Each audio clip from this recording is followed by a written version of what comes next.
The character of a happy life, Sir Henry Wotton. How happy is he born and taught that servant not another's will, whose armor is his honest heart, and simple truth his utmost skill, whose passions not his masters are, whose soul is still prepared for that, untied unto the world by care of public fame or private breath. Who in which none that chance doth rise, nor wise who never understood how deepest wounds are given by praise, nor rules of state, but rules of good. Who hath his life from rumors freed, whose conscience is his strong retreat, whose estate is neither flatter's feed, nor ruin make oppressors great. Who God doth late and early pray, more of his grace than gifts to lend, and entertains the harmless day with a religious book or friend. This man is freed from servile bands of hope to rise or fear to fall, Lord of himself, though not of lands, and having nothing yet hath all. नमस्कार दोस्तों, बहुत बहुत स्वागत है आपका हमारे साथ जुड़ने के लिए। और आज हमारे साथ हैं श्री मयूर अम्बस्टा जी। मयूर जी, बहुत बहुत स्वागत है आपका। Thank you very much Sandeep, बहुत बहुत शुक्रिया आपका मुझे इस चीज का हिस्सा बनाने के लिए। तो मैंने मतलब बहुत तरीकों से सोचा कि मयूर जी को इंट्रोड्यूस किया जाए, लेकिन मैं हर बार देखा कि मैं फेल ही हो रहा हूँ। तो मैं मयूर जी से खुद ही बोलूंगा कि मयूर जी कुछ आप बताएं हम लोगों को अपने बारे में, कौन है आप, और मतलब आप हस्ती जो है वो कुछ शब्दों में अगर आपको बयां करना हो। देखिए संदीप, पहली चीज तो मैं कोई हस्ती नहीं हूँ, एक आम आदमी हूँ जो हिंदुस्तान का आम आदमी होता है, मैं वैसा ही हूँ। एक मुझे कहना चाहिए एक प्रिविलेज दी इस देश ने और मेरे ऑर्गेनाइजेशन ने, जो कि बहुत कम लोगों को मिलती है, कि मुझे देश की सेनाओं में सेवा करने का मौका मिला।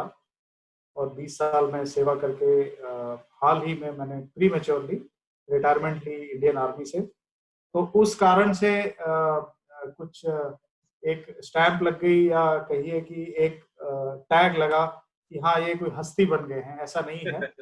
मैं ये बोलूंगा कि हर एक सैनिक, हर एक चाहे इंडियन आर्मी, नेवी, एयरफोर्स का जो भी आदमी हिस्सा है, वो एक परफेक्ट आम आदमी है। बस उसकी थोड़ी जिम्मेदारी ज्यादा है जब तक वो फौज की नौकरी कर रहा है और सेवा कर रहा है। और वो जिम्मेवारी मैंने भी उठाई। जैसे 15 से 20 लाख लोग हमारी सेनाओं में सेंट्रल आर्म्ड पुलिस फोर्सेस में कार्यरत हैं, बिल्कुल उसी प्रकार से मैंने भी अपना काम किया, अपनी तरफ से तन मन धन से कोशिश की कि जो भी कर सके वो किया। और मेरा ब्रीफ इंट्रोडक्शन यही दे सकता हूं मैं कि मैं एक आम आदमी हूं जिसने कि 20 साल सेना में सेवा करके आज एक कदम उठाया है कि सिविल लाइफ में, कॉर्पोरेट लाइफ में नया करियर की शुरुआत करते हुए, एक नया कदम उठाते हुए एक नई शुरुआत की। यही मेरा एक छोटा सा इंट्रोडक्शन। जी। ये मतलब एक नाम ही काफी है, सेना निवृत्त आम इंसान। तो यही आप बोल दिए तो मतलब यही हम लोगों के लिए एक आदर्श वाक्य बन गया है। तो मैंने आपको वही चीज बताई कि ये मेरा प्रिविलेज था। जी। ये एक बहुत बड़ी देन थी इंडियन आर्मी की जो मुझे मौका मिला, और मैं इसको एक गिफ्ट मानता हूं, क्योंकि ये मौका सबको नहीं मिलता। मेरी बात सही, बहुत लोग कोशिश करते हैं, खासकर ऑफिसर काडर में एंट्री पाने का उनको मौका नहीं मिल पाता है किसी न किसी कारणवश।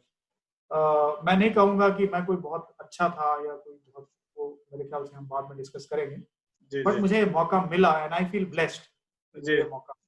जो भी मैं आज हूँ, जो मुझमें कॉन्फिडेंस है, वो मेरी जो 20 साल की सर्विस और 4 साल की ट्रेनिंग है उसके कारण है। तो मैं उसको पूरा क्रेडिट भी देता हूँ इंडियन आर्मी। जी बिल्कुल। तो जो भी आप हैं और जो भी आप थे बाय बर्थ, तो उसमें मतलब आपने एक पूरा सफर तय किया है। आप भी आम इंसान की तरह आए थे और काफी दिनों तक सबके साथ हुआ, फिर आपका जैसे भी हुआ और जैसे भी आपकी जर्नी रही। तो हम लोग चाहेंगे कि आप शुरू से हमें पूरा एक वॉक थ्रू दें, एक लाइफ में आप ग्लिम्स दें। तो हम लोग चाहेंगे कि शुरू से शुरुआत करते हुए आपका जन्म कहाँ पे हुआ था, ये सब बताएं हमें। जी देखिए, मैं अपने परिवार के बारे में आपको बताता हूँ। जन्म के पहले परिवार का इंट्रोडक्शन देता हूँ। मेरे जो दादा थे वो रायबरेली में पले बड़े, और मेरा जो नेटिव प्लेस है वो गया है, अच्छा। बिहार। गया से मेरे जो ग्रेट ग्रैंडफादर थे उन्होंने माइग्रेट किया, रायबरेली चले गए, वकील थे अंग्रेजों के जमाने में, और अच्छा।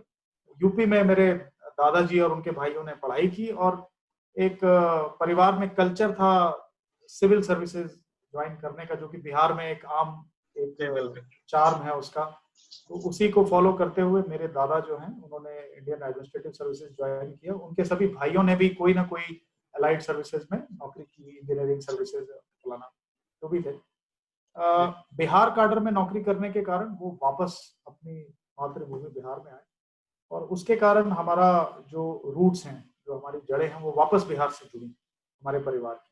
अच्छा। मेरे पिताजी की परवरिश पूरी बिहार में हुई, क्योंकि दादाजी हमारे घूमते रहे, तो जगह जगह कहीं एसडीओ, कहीं कलेक्टर, कहीं सेक्रेटरी, तो पिताजी भी घूमते रहे, और फाइनली उन्होंने सेंट जेवियर्स रांची में पढ़ाई की, जो अच्छा। कि एक बहुत ही माना हुआ स्कूल कॉलेज जो कहिए, जी। बहुत ही उम्दा लेवल की पढ़ाई होती थी वहां पे, और उनकी एजुकेशन काफी अच्छी रही। नेचुरली पिताजी के चरण कदमों में चलते हुए उन्होंने भी कोशिश की सिविल सर्विसेज ज्वाइन करने की, बट इससे पहले कि वो क्वालिफाई करते, मतलब he did not get the full opportunity. उनका बैंक में सिलेक्शन हुआ, स्टेट बैंक में प्रोबेशनरी ऑफिसर के तौर पे उन्होंने ज्वाइन किया, अच्छा। And during his service I was born, and since he joined the State Bank of Indore, which is mainly in MP, so I ended up staying in a lot of places. Brief में यही बोलूंगा कि मेरी जो total पढ़ाई हुई class 12 तक, उसमें मैंने एमपी, यूपी, वाह। राजस्थान अच्छा। सब कवर किया, अच्छा। और करीब 9 स्कूलों में जोड़ तोड़ करके पढ़ाई मेरी हुई, वाह। क्योंकि मेरे पिताजी की पोस्टिंग काफी फ्रीक्वेंटली होती थी, और उनका ये मानना था कि भाई हम चाहे 10 महीने में मूव करें, चाहे 3 साल में, पूरा परिवार एक साथ मूव करेगा, हम जहां भी जैसे भी रहेंगे साथ में रहेंगे। वाह। क्योंकि एक मैं मेंशन कर रहा हूं इसी कारण से कि ये एक बड़ी अच्छी चीज मैंने उनसे सीखी, जी बिल्कुल। कि स्कूल में चाहे कितनी भी पढ़ाई हो, जो परिवार में एक बच्चे की परवरिश होती है और जी जो संस्कार वो ग्रहण करता है, वो कहीं ज्यादा जरूरी है, बिल्कुल। उनको लगता था। और आज की तारीख में जब मैं खुद एक पिता हूँ, मेरे 2 जी। बच्चे हैं, जी। मैं उनसे सहमत हूँ, और अच्छा। मैं बिल्कुल ये नहीं बोलूंगा कि मुझे कोई अनस्टेबिलिटी का सामना करना पड़ा। जो जी। अनस्टेबिलिटी थी उसका जो फ्लिप साइड था, उसके पॉजिटिव्स इतने थे, जिसके जी। कारण जो मैं बना, जी। जी। उसमें जी 90% हाथ उस वैल्यू सिस्टम का और उस परवरिश का है, बिल्कुल। मुझे घर पे मिली। मेरे जी। दादा मेरे साथ रहते थे, मेरी जी। पढ़ाई उनके हाथों हुई। जी। He was himself MA in Sanskrit, और बहुत ही स्कॉलर थे। अच्छा। कुछ समय उन्होंने इलाहाबाद यूनिवर्सिटी में एज प्रोफेसर काम किया था, उनको पढ़ाना अच्छा लगता था। अच्छा। और मैं इकलौता पोता था, मेरी बहन मुझसे 8-9 साल छोटी थी, तो पढ़ाने के लिए मैं मिला उनको, उनको अच्छा लगता था, मुझे पढ़ना आसान हो जाता था। अच्छा। और इसीलिए जो है मेरा एक जो बुनियाद है वो अच्छी सेट हुई। अच्छा। चाहे वो लैंग्वेजेस हो, चाहे पढ़ने की इच्छा हो, जी। किताबें पढ़ने का उन्होंने शौक मुझमें पैदा किया। जी। और जैसा मैंने आपको बताया, मेरी परवरिश इंदौर, भोपाल, कानपुर, जी। जी। जयपुर, जी। जोधपुर, जगह जगह पे हुई, और जी। इन सब में मैंने स्कूल बदले, और वाह। फाइनली 12वीं कक्षा मैंने जोधपुर में पढ़ी। जी। जोधपुर में 12th करके, और जी। मैं कोई बहुत ब्रिलियंट स्टूडेंट नहीं था, बड़ा ही अच्छा। एवरेज या बिलो एवरेज कह लीजिए। अच्छा। मेरे इंटरेस्ट बड़े वैरिड थे। अच्छा। मुझे किताबें पढ़ने का बड़ा शौक था, गाने बजाने का बहुत शौक था, अच्छा। तो मैं उसमें ज्यादा अपनी एनर्जी लगाता था, और पढ़ाई में अपनी एनर्जी कम से कम लगाता था, जितना कम अच्छा। हो। अच्छा। और मुझे हालांकि मैं फौजी हूँ, और अब मैं कहीं ज्यादा एक्टिव हो गया हूँ बिकॉज ऑफ फौजी ट्रेनिंग, जी। बट बचपन में मुझे कोई ऐसा बहुत प्रोफेशनल स्पोर्ट्स का ऐसा कोई शौक नहीं था। अपना जो अच्छा। नॉर्मल एक बच्चा हमारे देश में गली मोहल्ले में क्रिकेट खेलता है, वही हम भी अच्छा। खेल लेते थे। अच्छा। और जैसे जैसे एक मैंने जी। आपको बताया, जी। आम जी। आदमी की तरह मैं पला बड़ा हूँ। जी। जी। जी। घर में सत्तू खा के मैं बड़ा हुआ हूँ। अच्छा। अच्छा। ठीक सत्तू है, तो काफी स्टेपल डाइट है बिहार बिल्कुल में। बिल्कुल। मैं जब तक घर में था तब भी सत्तू खा रहा था, जब मैं अच्छा। नेशनल डिफेंस एकेडमी में गया तो भी सत्तू खा रहा था। मैं इतना अच्छा। आम आदमी हूँ। अब मैं अच्छा। स्टेप बढ़ के आपको हाँ नहीं मैं भी आज भी बताऊंगा। सत्तू ही खाता हूँ जन्म से अभी मैं तक। जी मेरे पैर जमीन पे पहले भी थे, अभी भी हैं। वाह और वाह मैं कोई हस्ती नहीं हूँ, मैं इसीलिए इस बात वाह को मेंशन कर रहा हूँ। जी जैसे हमारे परिवार में संस्कार थे, जी सादा जीवन, उच्च विचार, अच्छी एजुकेशन, अच्छा खाना वाह और सही काम करना, जी इतना जी सीखा अपने बड़ों से और वही फॉलो वाह वाह किया। एंड क्योंकि माता पिता के साथ रहे सारे टाइम, जी till before I went to National Defence Academy, जी तो एक मैं मार्क ट्वेन का कोट यहाँ बताना आपको पसंद करूंगा बिल्कुल कि that I he said and I quote, I never allow my schooling right to interfere with my education. वाह So right there was a clear demarcation between schooling and the education I was getting at home. वाह वाह I was being mentored by my right grandfather and father, right and it was very nice. In right retrospect, मुझे लगता है कि बहुत अच्छा रहा, मेरी परवरिश अच्छे से हुई। वाह एंड एक जो मेंटल स्ट्रेंथ, जो एक ताकत मिली, जी शारीरिक ताकत तो बड़ा एक अलग चीज हो जाती है, अलग बट चीज जो है जी दिमागी ताकत है वो आपको जिंदगी में बहुत काम देती है। जी जी जी ये चीज मैंने पहले तो इतना नहीं समझा था। जब मैं फौज में भर्ती हुआ तो जी ट्रेनिंग बड़ी टफ थी और लोगों ने एक ही चीज बताई, हाँ it's all mental. Right tensile strength अरे ऑफ ब्रेन राइट हाँ, भागना है, दौड़ना है, इसमें माइंड कहाँ से आया? लेकिन हाँ फिर जब जैसे जैसे हम आगे बढ़े अपनी ट्रेनिंग में, तो ये जी बात समझ में आई कि ये बिल्कुल नर्व ऑफ सही बात है। स्टील्स जी स्टैमिना स्टैमिना पैरों में नहीं, हाथ में नहीं, दिमाग में होना चाहिए। सही बात बिल्कुल अगर दिमाग आपके शरीर को बताएगा तो जी आपका शरीर चलता रहेगा, अगर दिमाग बिल्कुल थक हार जाएगा तो वहीं आप बैठ सकते बिल्कुल बिल्कुल हैं। ये मेरा पारिवारिक बैकग्राउंड है। मेरा अच्छा जन्म अच्छा पटना में हुआ था अच्छा और पटना मेडिकल कॉलेज हॉस्पिटल की पैदाइश हूँ मैं। अच्छा तो अच्छा मेरे पीएमसीएच हाँ जी हाँ, और मेरी अच्छा मेरी माँ का जो घर है जी वो पटना में है, कंकड़बाग अच्छा में। तो अगेन मेरे नाना नानी अभी भी हैं, भगवान की कृपा से काफी ओल्ड हैं वो वाह लोग। वाह क्या तो बात है कंकड़बाग में हमारा घर है और वाह मेरे नाना वहीं पर रहते हैं, और अच्छा that is how my family. वाह वाह तो जो भी आप जगहों का भी नाम ले रहे हैं पीएमसीएच जी रांची जी, बिहार तो आपको वो बहुत सारे फैमिलियर होंगे। जी मैं फेमिलियर हूँ और काफी लैंडमार्क प्लेसेस है काफी बड़े बड़े एब्सोल्युटली, आइकॉन्स आइकॉन्स आते हैं जी तो जी काफी अच्छा लग रहा है आपसे बात करके और पर्टिकुलरली क्योंकि आप वैल्यू सिस्टम्स की बात कर रहे हैं आप बात जी कर रहे हैं मेंटल स्ट्रेंथ की जो कि मतलब आज के डेट में कहीं ना कहीं थोड़ी मिसिंग होते जा रही है आजकल के लोग आजकल की जो जनरेशन है वो लोग कहीं ना कहीं कल्चर को और ये सब जो हम लोग अपने ट्रेडिशनल टाइम में फॉलो करते थे उनको कहीं ना कहीं हम लोग नजरअंदाज कर रहे हैं थोड़ा वेस्टर्न कल्चर में जा रहे हैं हालांकि वो भी बुरा नहीं है लेकिन जो अच्छी चीजें हैं उनको भूलना कहीं ना कहीं वो हमारे लिए कहीं ना कहीं हो सकता है कि उतनी फायदेमंद ना हो उसका नुकसान है, उसका जी नुकसान है बिल्कुल। जी जी जी जी तो काफी अच्छा आपने बताया अपना जैसा भी रहा आपका तो फिर उसके आगे मैं आपने बताया कि आप 8-9 स्कूलों में पढ़े तो फिर वो एनडीए वाली बात कहाँ से आई क्योंकि अब मैं समझ सकता हूँ कि आप बुक्स पढ़ते थे आप एक कंप्लीट मटेरियल थे एनडीए के लिए but you are still not a bright student क्योंकि एनडीए में कहीं ना कहीं मुझे लगता है कि काफी इंडिया लेवल पे कंपटीशन होता है और काफी जो रेशियो है वो काफी ज्यादा स्ट्रिंजेंट है तो उसके लिए क्या आपने कहीं तैयारी ली कोचिंग की और कैसे हुआ आपका और फिर इंटरव्यू में आपका एक्सपीरियंस कैसा था देखिए, जैसा आपने ठीक बताया कि इसके अंदर काफी स्ट्रिंजेंट एक यूपीएससी का सिलेक्शन सिस्टम था।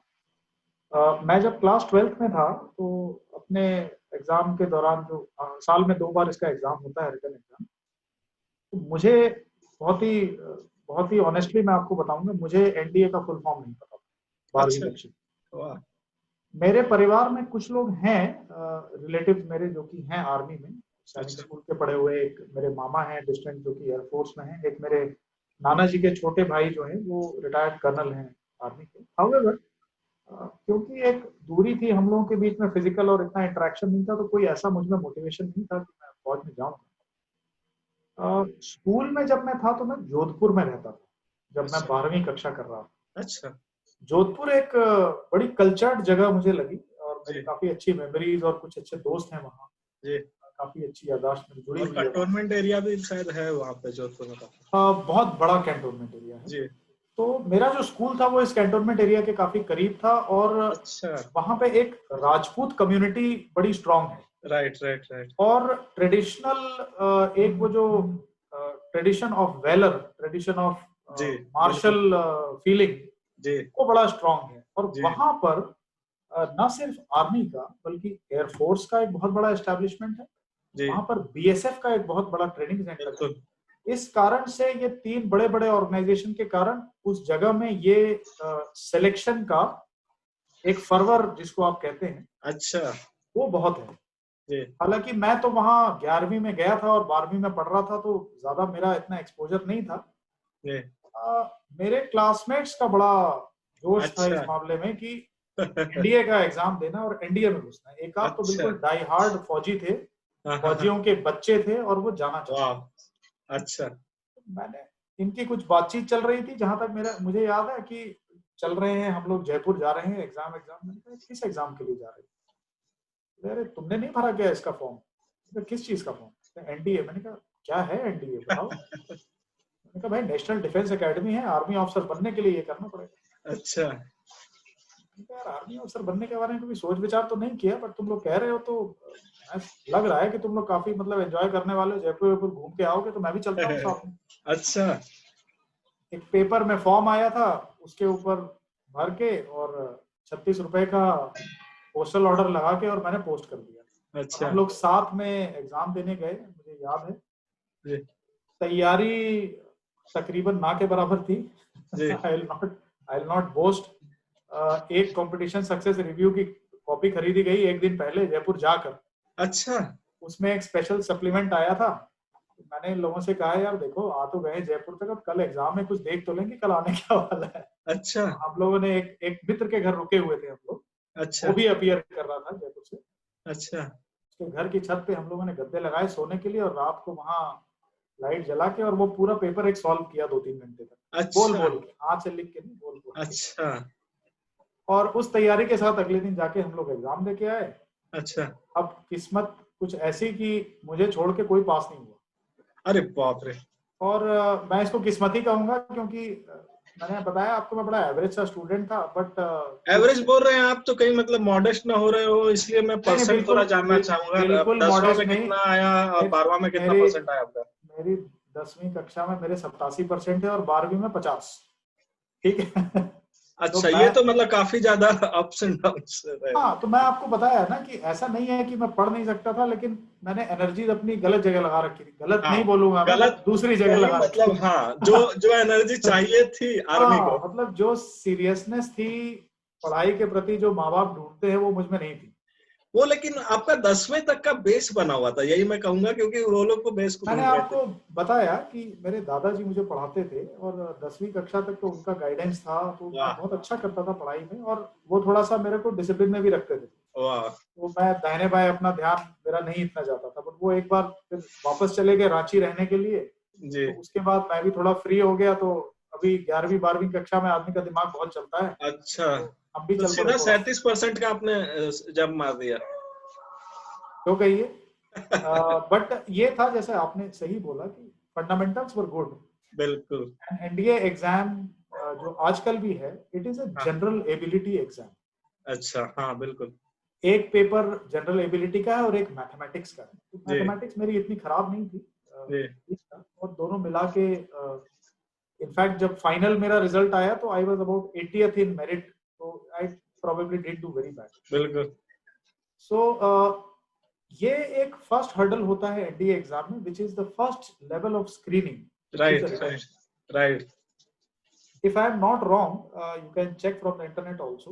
Right There is a proportion of 1:10, right which बिल्कुल is segregated at the time of screening for बिल्कुल written.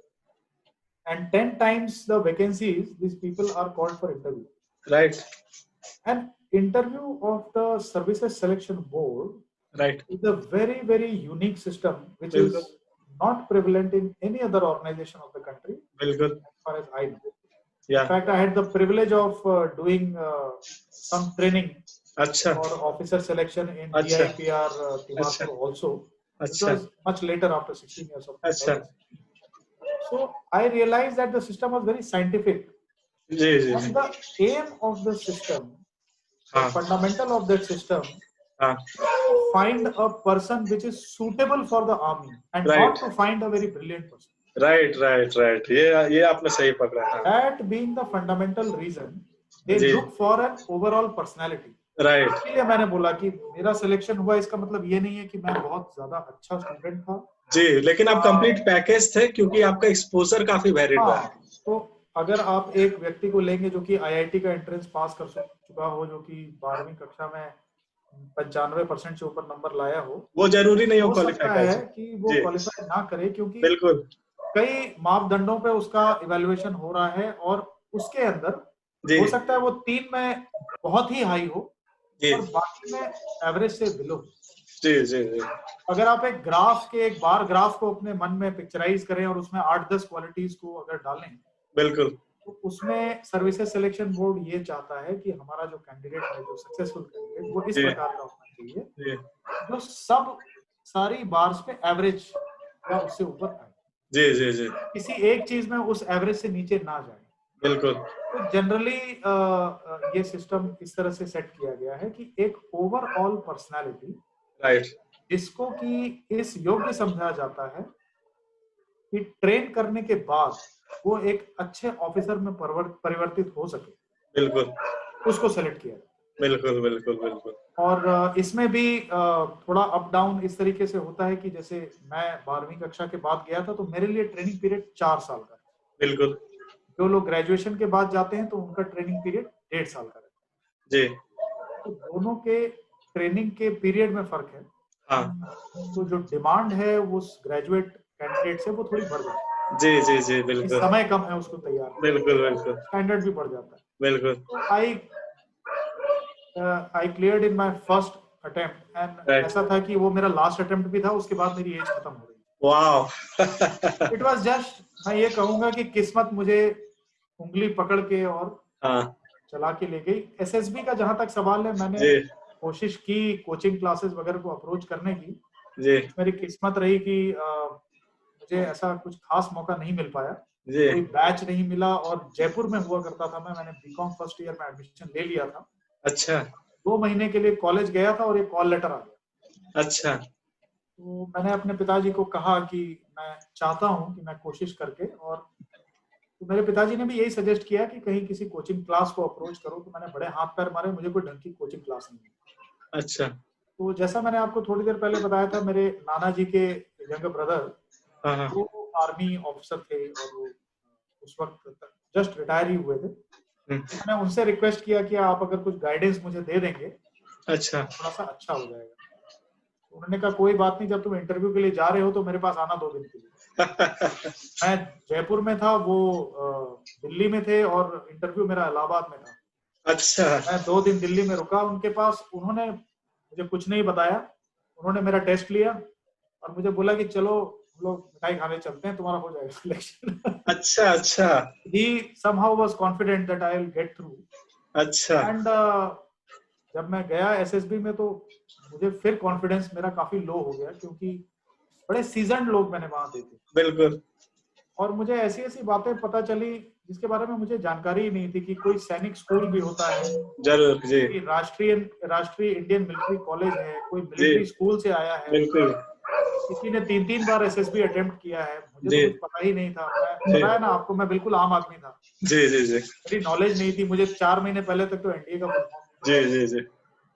मैंने कहा देखो बेटा, आए हो एंजॉय हाँ कर लो 5 दिन और चुपचाप वापस जाओ, तुम्हारा नहीं होगा। जी बट जी as luck would have it 5 दिन जी का इंटरव्यू था अच्छा और मुझे कोई, मैंने स्वच्छंद भाव से इंटरव्यू दिया।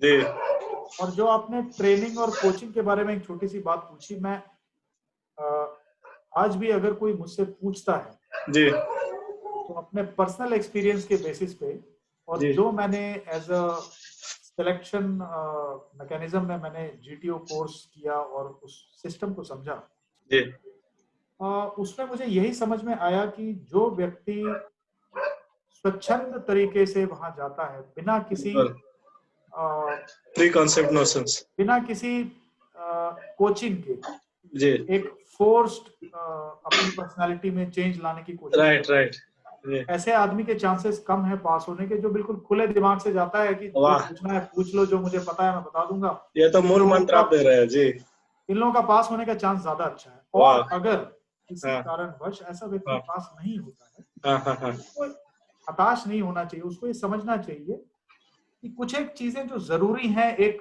फौजी हाँ, बनने के लिए, बिल्कुल। उसमें शायद कहीं वो एक दो हाँ चीजों में पीछे रहा हो। हाँ इसका मतलब ये कतई नहीं है कि वो किसी लायक नहीं है हाँ या वो उसमें ब्रिलियंस में कोई कमी है। हाँ इनफैक्ट मैंने ये देखा है कि थोड़ा कम ही ब्रिलियंट आदमी पास होता है, जी क्योंकि वो क्या हर दिशा में थोड़ा जी थोड़ा उसका एनर्जी बटा हुआ जी है। जी जी और जो पढ़ाई में अव्वल है जी उसकी ज्यादा एनर्जीज पढ़ाई में फोकस्ड जी जी जी है। एक आम लड़का जो कि 12वीं क्लास में है या फर्स्ट ईयर में है, जी जो कि थोड़ा फुटबॉल खेलता है, थोड़ा गाने गाता है, जी एक दो किताबें पढ़ता है महीने में जी एक बार, जी जी सुबह अखबार भी पढ़ लेता है और थोड़ा स्कूल में डिबेटिंग वगैरह भी करता है, अच्छा, वो कंप्लीट कभी पैकेज है। नाटक वाटक भी कर लेता है, और हाँ स्कूल में भी 70-80% अपना ले आता है। अच्छा, मतलब सब कुछ आपने जोड़ ही दिया है, अभी कुछ बचा उसने नहीं है, सब जोड़ कंप्लीट दिया तो पैकेज तैयार हो गया। हाँ, अब वो प्रोफेशनल कहीं नहीं है, हाँ हाँ, jack of all trades master of none है। लेकिन उसमें ये क्षमता है जी कि वो एक ट्रैक पे ना चल के मल्टीपल जी, ट्रैक्स पे अपनी पर्सनालिटी को मल्टी चला सके। फेसेटेड, बिल्कुल।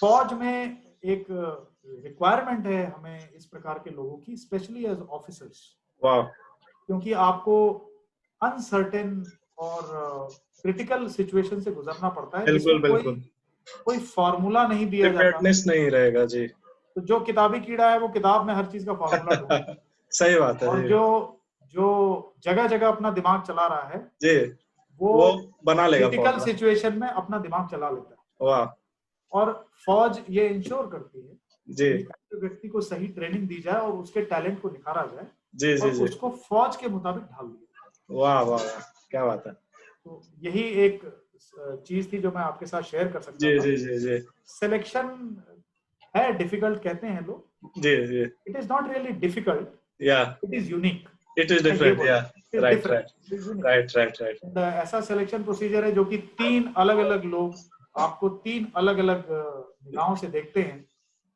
और इसमें एक सीक्रेट शेयर करूंगा आपके साथ। अच्छा जो टेक्निक है सिलेक्शन की सर्विसेज सिलेक्शन बोर्ड में, उसमें एक इंटरव्यूइंग ऑफिसर होता है अच्छा, जो कि आपके साथ 1-to-1 बातचीत करता है। हम्म, एक साइकोलॉजिस्ट होता है जो कि आपसे बिल्कुल मुलाकात नहीं करता है, आपके रिटन रिस्पॉन्सेस, विभिन्न प्रकार के टेस्ट दिए जाते हैं साइकोलॉजिकल टेस्ट, उसको अच्छा, पढ़ के आपका एक खाका बनाता है। वाह, और एक ग्रुप टास्क ऑफिसर है जो आपको अलग अलग परिस्थितियों में चैलेंज देता है और आपके रिएक्शन को एक ग्रुप के अंदर टेस्ट करता वाह, है। इसको आप अपने अगर कल्चर के साथ, हिंदुस्तानी कल्चर के साथ अगर एक पैरेलल खींचने की कोशिश करें, जी, एक मनसा वाचा कर्मणा के बारे में आपने सुना होगा। हाँ हाँ हाँ हाँ, जी जी जी, एक व्यक्ति आपके मन को आंक रहा है, बिल्कुल, एक आपके मुंह से जो निकली हुई बात है उसको आंक रहा है, जी, और एक आपके द्वारा किए गए कर्म को जमीन पर आंक रहा है। वाह वाह वाह, और ये तीनों लोग 5 दिन तक एक दूसरे से कोई बातचीत नहीं। वाह वाह, 5वें दिन सब अपना अपना वही खाता लेके बैठते हैं कि ओके, नाम नहीं लिया जाता, चेस्ट नंबर 12, वाह वाह, इंटरव्यू ऑफिसर आप क्या कहना चाहते हैं? वो कहते हैं कि शानदार, बहुत अच्छा कैंडिडेट है। साइकोलॉजिस्ट आपका क्या ओपिनियन है? वो कहते हैं कि चलेगा। मेरे हिसाब से जस्ट पास है, अगर ट्रेन किया जाए तो ये निखर सकता है। जी, और जीटीओ कहता है कि हाँ मेरी तरफ से भी पास है, तो 2:1 से वो पास हो जाता है। अच्छा, तो इसके अंदर गलती की संभावना इसीलिए नहीं है क्योंकि उसमें से एक व्यक्ति अगर बोलेगा कि नहीं इसमें ये खामी मैंने पाई है, जी, केस क्लोज, वो आदमी सिलेक्ट नहीं होगा। वाह मैंने आपको बताया कि हर पैरामीटर पे उसको वाह एक लेवल अचीव करना है। वाह वाह वाह, क्या बड़ी बात अच्छी टेक्निक है। जी, और अगेन इसमें एक्सेलेंस नहीं ढूंढना जा रहा है, बिल्कुल इसके अंदर एक मल्टी फैसेटेड बिल्कुल पर्सनैलिटी एंड मोल्डेबल पर्सनैलिटी ढूंढी जा रही बिल्कुल, है। एक व्यक्ति अगर ऐसा है जो कि कहता है कि मैं तो ऐसा हूं और मैं चेंज नहीं हो सकता, बिल्कुल तो वो शायद फौज के लायक नहीं, क्योंकि फौज का पहला उसूल है, आपको जब वर्दी पहनाई जाती है तो पहले आपके दिमाग को ब्रेन वॉश किया जाता बिल्कुल, है, आपकी पुरानी पर्सनैलिटी को तोड़ा जाता है, बिल्कुल। और फिर आपको एक नई पर्सनैलिटी में जी जी जी जी जी उसके लिए आपको फ्लेक्सिबल होना आवश्यक है। जी जी जी। तो काफी इंटरेस्टिंग बातें आप बता रहे हैं, जो कि हमारे बहुत सारे दर्शकों को पता भी नहीं होगी, इतनी रिगरस प्रोसेसेस और इतने सारे लोग इन्वॉल्व होते हैं। और साथ ही आपने एक और बात बताई कि एनडीए में नहीं होना is not the end of roads, और इनफैक्ट मिलिट्री और जो भी हमारी भारत सरकार है काफी अन्य मौके देती है कि आप अन्य तरह से भी सैन्य सर्विसेज में या फिर हमारे वायु सेना में आप भर्ती हो सकते हैं। करेक्ट। तो ये काफी आप इंटरेस्टिंग पॉइंट ऑफ व्यू लेके आ रहे हैं। तो जी। एक सवाल जो मैं आपको 2-3 बार पूछूंगा कि गोली का डर कभी लगा आपको? आपको कभी लगा, दिमाग में ये आया कि हाँ कभी देश के लिए गोली भी खाना पड़ सकता है? क्या उस टाइम आया था, क्योंकि वो काफी आपका यंग पीरियड था? देखिए ये विचार ये नेचुरली एक एक आम प्रश्न है जी एक नॉन फौजी के दिमाग में कि जी एक फौजी गोली खाने से डरता है कि नहीं डरता। जी जी जी। ये मिस्ट्री है। मिस्ट्री नहीं है। मिस्ट्री उसके लिए है जिसके सर के ऊपर से गोली निकली नहीं कभी। बट ऐसी कोई मिस्ट्री हाँ वाली मतलब बात। हमारे लिए मिस्ट्री है। हाँ देखिए पहली चीज तो मैं आपको ये एहसास दिलाना चाहता हूँ कि फौजी फौजी तो है, जी लेकिन उससे पहले एक इंसान है। बिल्कुल डर जितना आपके दिमाग में है उतना ही बिल्कुल एक फौजी के दिमाग में। बिल्कुल। फौजी को अगर मैं एक सर्जन के साथ कंपेयर करूं, जी अब आप ना तो फौजी हैं ना सर्जन। जी अब मैं आपको बोलूंगा कि आपको ये रही पकड़ा दी मैंने AK-47, आप जाके जरा गलवान में जाके लड़िए, नहीं हो पाएगा। आपको डर लगेगा। जी जी जी एट द सेम टाइम मैं अगर आपको ये बोलूं कि ये रहा चक्कू और ये रही कैंची, जरा सर्जरी कर दीजिए, हाँ सेम वही फीलिंग होगी आपको। हाँ हाँ हाँ बिल्कुल। डर गोली का नहीं होता, डर अननोन का होता है। हाँ जिस चीज के बारे में आप कॉन्फिडेंट नहीं है, जी आपको उससे डर लगेगा। जी आप गोली खाना तो बहुत बड़ी बात है, आपको अगर मैं बोलूंगा कि जाके 12 व्हीलर ट्रक चलाइए, हाँ वो फेस करने में भी आपको प्रॉब्लम है। कार चलानी आती होगी तो भी आप डरेंगे क्योंकि जी आपने कभी किया नहीं। जी फौज की ट्रेनिंग, मेडिकल ट्रेनिंग, इन सब चीजों का तात्पर्य क्या है? अच्छा आपको आपके काम में महारत हासिल कराना है। अच्छा, अभी समझ में आ रहा है। जी जब आप अपने काम में महारत हासिल कर लेते हैं अपनी ट्रेनिंग से, जी तब आपके दिमाग में भय अपने आप निकल जाता है, अच्छा आपके अंदर कॉन्फिडेंस आ जाता है, जी क्योंकि आपके लिए फिर वो एक रोजमर्रा की चीज बन जाती बिल्कुल। है। अब जैसे आप मुझे पूछेंगे कि गोली आएगी तो आप क्या करेंगे, तो मैं बोलूंगा डैश डाउन क्रॉल, वो मेरी ड्रिल है। वाह गोली आई, मैं पहले हाँ दौड़कर अपना जगह चेंज करूंगा, वाह अगली गोली आने के पहले मैं जमीन पे गिर पड़ूंगा, वाह और उसके बाद मेरी आगे की हरकत जारी रहेगी लेकिन वाह क्रॉलिंग के साथ, मैं वाह जमीन पे रेंगते हुए क्रॉल करूंगा। ये मेरी जी सिखलाई है, ये मैंने जी 24 साल पहले सीखा था, आज तक जी मेरे दिमाग जी। ये तो एक इनवॉलंटरी मूवमेंट लगता है, अब आ गया होगा आपके अंदर। में। ये कूट कूट कर भर दिया जाता है आपको। वाह और कई ड्राई रन्स होती हैं, आपको लाइव फायर का एक्सपीरियंस दिया जाता है जिसके अंदर वाह गोलियां वाह सर के ऊपर से निकल रही वाह होती हैं, धीरे वाह धीरे करके भय को निकाल दिया जाता है। वाह वाह वाह। जैसे मैं दोबारा एक सर्जन के साथ पैरिटी ड्रॉ करूंगा, first day of his career he doesn't hold a knife. Right right right पहले वो एक इंटर्न के तौर पे काम करता बिल्कुल, वेरी है, ट्रू। एक सीनियर सर्जन को करते हुए देखता है, बिल्कुल फिर असिस्ट उसको करते हैं। छोटे छोटे काम दिए जाते हैं एज असिस्टेंट। बिल्कुल, पहले और जब वो कैंची अपनी पकड़ाते हैं वो। पहली सर्जरी करता है तो वो सुपरवाइजर उसको देख रहा होता है, बिल्कुल जी। वो करेक्टिव मेजर्स देता है। वाह जब 2-3 साल के अंदर वो कॉन्फिडेंट हो जाता है तो वो खुद सीनियर बन जाता है और वो खुद सिखाने लगता वाह वाह, ये पैरेलल मतलब काफी आसान कर रही है चीजें है। हमारे बिल्कुल लिए। बिल्कुल वही चीज है। तो इससे कोई फर्क नहीं पड़ता कि आप फौजी हैं, सर्जन हैं, वाह रॉकेट साइंटिस्ट हैं या वाह एस्ट्रोनॉट हैं, कुछ हैं। वाह अगर आपको कॉन्फिडेंस आ जाता है और अपनी वाह। ट्रेनिंग पे, अपने लर्निंग पे पूरा भरोसा है, जी जी जी। तो डर की कोई बात नहीं, डर वाह निकल वाह जाता है उसके बाद। वाह, बहुत अच्छा। तो काफी अच्छे ढंग से आपने बता दिया। ये डर वाली बात मुझे बार बार आना पड़ता, लेकिन फर्स्ट ही टाइम में मुझे लगता है आपने मेरा सारे कॉन्सेप्ट्स क्लियर कर दिया है। बहुत अच्छी बात है। आपके दिमाग से भी डर निकल चुका है। हाँ, अभी मैं मुझे मुझे भी बोला जाएगा तो मैं भी तैयार हूँ गोली फेस करने के बिना ट्रेनिंग के कोई कहीं ऐसे काम करने नहीं जाता। लिए। तो तो एनडीए में हो गया, काफी बड़ी अचीवमेंट है, फैमिली को भी पता है कि हाँ हमारे लड़के ने कर दिया। जो कि possible almost next to impossible था। माहौल क्या था, कैसा लगा, कैसा स्वागत हुआ आपका, कैसा आपका अभिनंदन हुआ घर पे? ऐसा कोई स्वागत वगैरह नहीं हुआ। मेरे पिताजी से मेरी बात हुई जब मैंने इंटरव्यू क्लियर किया।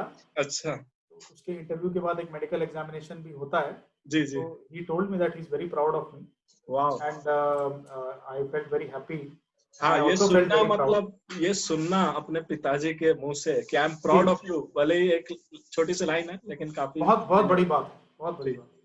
मैंने अपने ग्रैंडफादर को कॉल किया, मैंने उनको बताया, वाह उनको बहुत खुशी हुई वाह। क्योंकि जैसा मैंने आपको बताया कि परिवार में एक कल्चर था गवर्नमेंट सर्विस राइट का राइट राइट राइट और क्लास 1 सर्विस में जाने का शौक और एक राइट राइट जज्बा बिहार में एक जनरली एक कल्चर है राइट राइट। और जो कहीं कि ना कहीं बहुत ये अच्छा लोग माना। रिस्पॉन्सिबल भी थे आपको बनाने के लिए। एब्सोल्युटली एब्सोल्युटली, जितनी जितनी ईंटें मेरी फाउंडेशन में लगी थी वो यही लोग रिस्पॉन्सिबल थे। और तो मैं क्या बोलूं, बिल्कुल क्योंकि जैसा मैंने आपको बताया मेरी स्कूलिंग इतनी विभिन्न जगहों पे हुई कि कोई एक स्कूल को मैं क्रेडिट ना दे पाऊंगा शायद, बट सबका बिल्कुल योगदान था उसमें। बिल्कुल। और जब मेरा सिलेक्शन हुआ तो ऐसे कोई स्वागत वागत नहीं हुआ जैसा आप सोच रहे हैं। घर आया, हाँ एक सवाल था क्योंकि मैं एक बड़ा फ्रेल और बड़ा कमजोर सा लड़का होता था। अच्छा। मेरे पिताजी थोड़े चिंतित थे कि तुम संभाल कैसे लोगे। झेलोगे। हाँ, क्योंकि परिवार के एक दो लोग गए थे एनडीए और हाँ उन्होंने कहानियां सुनाई थी। हाँ हाँ ट्रेनिंग बड़ी टफ है।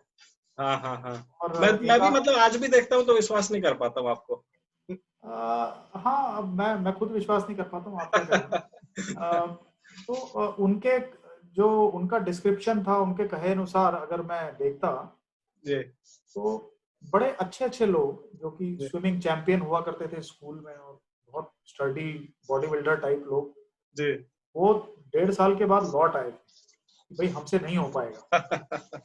और उसके बाद finally they also became officers. ये मेरे दूर के रिश्तेदार वगैरह थे। अच्छा।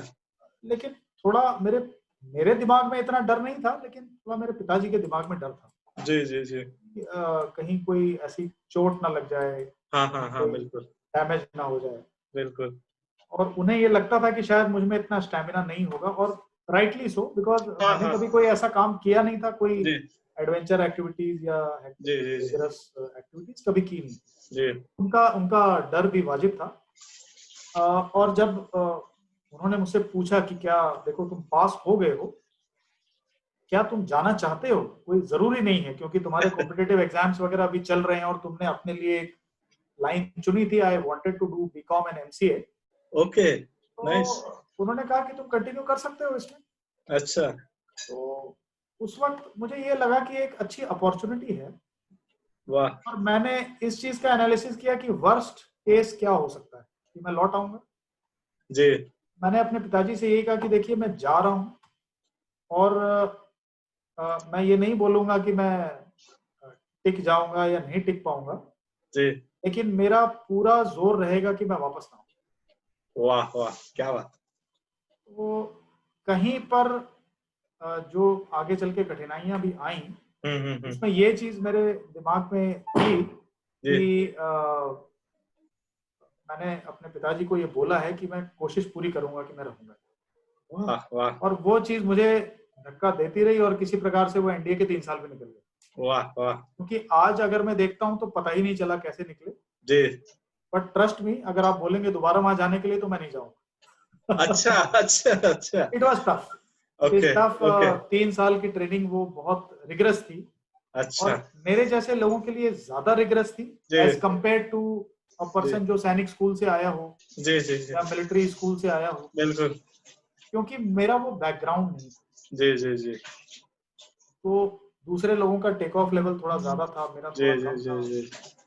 तो मैंने कोप किया। शुरू शुरू में काफी प्रॉब्लम्स हुई मुझे। जी जी जी। लेकिन मैं एक बात यहाँ पे ऐड करना चाहूंगा कि जी, आपने जो डिसीजन लिया वो डिसीजन काफी अहम था। और मतलब भारत माता एक गुदरी के लाल को पाने से मिस कर जाती है अगर नहीं आते वहां पे। मतलब आपने इतने साल सर्व किए इंडिया के लिए और इतना कुछ संदीप किया। जी, इसका पूरा श्रेय मैं किस्मत, डेस्टिनी, फेट इसको देता हूँ। जी जी। मैंने आपको पहले जो अपनी कहानी थोड़ी बताई, मतलब आपकी मॉडेस्टी भी आ जाती है बीच बीच में नहीं क्योंकि कोई कोई हार्डवर्क मॉडेस्टी नहीं है। काफी ज्यादा रहा नहीं है। नहीं, मैं कोई मॉडेस्टी वाली बात नहीं करता हूँ। बट जी मैं जी जी आपको जो तथ्य बता रहा हूँ आप उसकी तरफ अगर देखें जी जी तो मेरी तरफ से कोई प्लानिंग नहीं थी कभी फौज में जाने की। बिल्कुल। मेरी तरफ से कोई ऐसा मोटिवेशन नहीं था कि हाँ मुझे फौज में ही जाना है, जो अच्छा। कि मेरे क्लासमेट्स में हुआ करता था। जी। भी किस्मत और जो सरकमस्टांसेस थे वो मुझे लेके गए, बिल्कुल। और मेरे रास्ते में आने वाली छोटी हर्डल्स नहीं थी, ये बड़ी हर्डल्स थी। बिल्कुल। रिटन एग्जाम और इंटरव्यू मैं आसानी के साथ थ्रू हो गया। लेकिन आज जब मैं उन दोस्तों को देखता हूँ जो आज भी फोन करके बोलते हैं कि तू बड़ा किस्मत वाला था, कि हम चाहते थे फौज में जाना, हम नहीं जा पाए, हाँ तू हाँ गया, तो हाँ मुझे हाँ। लगता है कि कहीं ना कहीं ये एक अचीवमेंट था, जी जी जी। क्योंकि कुछ ऊपर वाले की कृपा थी और कुछ मेरी किस्मत। बिल्कुल। हार्ड वर्क शायद उसमें 50% से कम ही रहा होगा, बट किस्मत और थोड़ी मेरी फाउंडेशन को श्रेय जाता है, जो जी कि जी जी। मजबूत थी बुनियाद बिल्कुल। इसको की। और जैसा मैंने आपको बताया, मेंटल स्टैमिना मेरा ठीक ठाक था। जी, क्योंकि आप मतलब इतने जगह से आप आ रहे थे, आपको तरह तरह के एनवायरमेंट्स का, आपको तरह तरह के जी सिनेरियोस जी, का आपका अनुभव उसका था। उसका योगदान ये रहा, क्योंकि आप मेंशन कर रहे हैं अभी, मुझ में एडेप्टेबिलिटी थोड़ी ज्यादा थी। बिल्कुल जी। मुझ में मुझे वो प्रॉब्लम एनडीए जाने पे नहीं हुई कि अरे मैं किसी नई जगह पे आ गया, क्योंकि मुझे बिल्कुल। आदत थी नई जगहों पे एडजस्ट करने की। वो मतलब नेचुरल सिलेक्शन की, डार्विन हाँ, की एक थ्योरी है। वो एब्सोल्युटली आप एब्सोल्युटली बिल्कुल जी। एब्सोल्युटली। और वो चीज अगर मैं आज अपने बच्चों पे सुपर इम्पोज करूं, तो छोटा सा उदाहरण दे रहा हूं apart from the discussion, right. कि जैसे मेरी बेटी 8वीं कक्षा में है जी। और ऑलरेडी 8 स्कूल चेंज कर चुकी है। बिल्कुल। पिछले 17 साल जो मेरी शादी के हुए हैं, उसमें मैं 13 बार अपना घर बदल चुका हूँ। अच्छा। मेरी बीवी, मेरे बच्चे, अच्छा। सब उसी मोड में है जिस मोड में मैं अपने बचपन में हुआ करता अच्छा, ये तो बहुत अच्छा है, लेकिन था। क्या तो मतलब एक, आप रिग्रेट भी कर रहे हैं कहीं कि वो लोग स्टेबल स्कूल में नहीं है? देखिए रिग्रेट तो मैं नहीं कर रहा हूँ, क्योंकि हर चीज के दो पहलू होते हैं। हाँ, क्योंकि आज के टाइम में थोड़ा सिनेरियो भी बदला है, उस टाइम में। बदला है, और ये एक कारण है क्योंकि मैंने ये निर्णय लिया फौज को छोड़ने का। ये एक जी डिफिकल्ट डिसीजन था, जी। बट मैंने भी ये रियलाइज किया, आप ठीक कह रहे हैं, कि आज की तारीख में कंपटीशन ज्यादा है, और बिल्कुल। अगर मैं फौज में रहता तो शायद मैं अगले 6-7 साल में फिर 3-4 पोस्टिंग होती मेरी। तो मैंने निर्णय लिया कि नहीं, अब अपने बच्चों के हित में जी शायद मेरे लिए जरूरी हो जी। कि मैं उनके साथ रहकर थोड़ा उनका गाइडेंस भी कर सकूं, वाह। जैसे कि मुझे मिला मेरे पिताजी और मेरे बिल्कुल दादाजी बिल्कुल, अभी के के और टाइम में तो 8वीं सर के कक्षा द्वारा। और इस समय तो काफी। हाँ, तो अभी अगले 5 साल थोड़े मेरे बच्ची के लिए क्रूशियल हैं। वाह, और एक काफी अच्छा डिसीजन जी। हाँ, अभी मेरा समय है जो मेरे लिए इन्वेस्टमेंट समय का और एफर्ट का मेरे पिता और मेरे दादा और मेरी माँ ने किया, जी जी वो जी। अब मेरा टाइम आ गया है करने का। तो वाह, क्या बात है। ये भी एक जिम्मेवारी है, जी जी जी जी। मैं उसको निभाने की कोशिश कर रहा हूँ। जी जी जी, बिल्कुल बिल्कुल। तो अब वापस आते हैं, एनडीए में एडमिशंस हो गया और आप आते हैं, क्या क्या लेके आते हैं? जरूर कुछ बक्सा होगा, बोर्डिंग होगा, मैं इमेजिन कर रहा हूँ, मैं भी बोर्डिंग में पढ़ चुका हूँ। तो क्या था, क्या वो एनडीए का, वो क्या देहरादून में था, एक कैसा था? नहीं, एनडीए इज इन पुणे, अच्छा। खड़गवासला। अच्छा। पुणे के पास में एक खड़गवासला झील है, अच्छा। एक डैम है, खड़गवासला डैम। अच्छा। और उसके पास में ये एक एकेडमी बनी है, आजादी अच्छा। के कुछ साल के बाद बनाई गई थी। अच्छा। ये एक यूनिक एस्टेब्लिशमेंट है, ट्राई सर्विस एस्टेब्लिशमेंट, जहाँ पे आर्मी, नेवी, एयरफोर्स तीनों वाह। सेनाओं के लोगों को ट्रेन किया जाता है। अच्छा। और इसमें एंट्री, जैसे आपको बताया मैंने, 12वीं कक्षा के बाद होती है। हाँ हाँ। और एक आपकी टेक्निकली देखा जाए तो एक ग्रेजुएशन है, 3 साल बिल्कुल की ग्रेजुएशन होती है। बिल्कुल। बट अगर आप ऑन ग्राउंड देखेंगे तो आप ये पाएंगे कि 3 साल के दौरान 50% पढ़ाई है और 50% ट्रेनिंग, बिल्कुल जी जिसमें कि ड्रिल, परेड, जी वेपन्स ट्रेनिंग, जी। टैक्टिक्स की ट्रेनिंग, फिजिकल ट्रेनिंग, और विभिन्न प्रकार के खेल कूद और व्यायाम जो है वो सब शामिल किए जाते हैं, जिससे कि आपका बिल्कुल ओवरऑल पर्सनालिटी का विकास होता है, आपकी मेंटल स्ट्रेंथनिंग, आपकी फिजिकल स्ट्रेंथनिंग होती है। और इसमें अगर आप ट्रेनिंग पीरियड को अगर आप एनालाइज करेंगे तो 6 महीने के 6 सेमेस्टर पकड़ के आप चल जी सकते जी हैं, जी जी। जैसे कॉलेज में होता है। अच्छा। तो उसको हम टर्म बोलते हैं, फर्स्ट टर्म, सेकेंड टर्म और जी 6 जी टर्म तक वो चलता है। जी। एट अ टाइम वहां पर 6 कोर्स ट्रेनिंग ले रहे होते हैं, 6 बैचेस साइमल्टेनियसली। अच्छा। सबसे सीनियर बैच पास आउट हो जाती है और वो अच्छा। अपनी दूसरी एकेडमी में चली जाती है, तो नीचे से एक नया बैच आ जाता है। जी जी जी। तो इस वो प्रकार मतलब का। जब घुसे थे आप पहली बार जब आए थे, तो वो खड़गवासला में जो आपकी एंट्री थी, वो आपको क्या क्या आपके अंदर क्या आवाज उठ रही थी?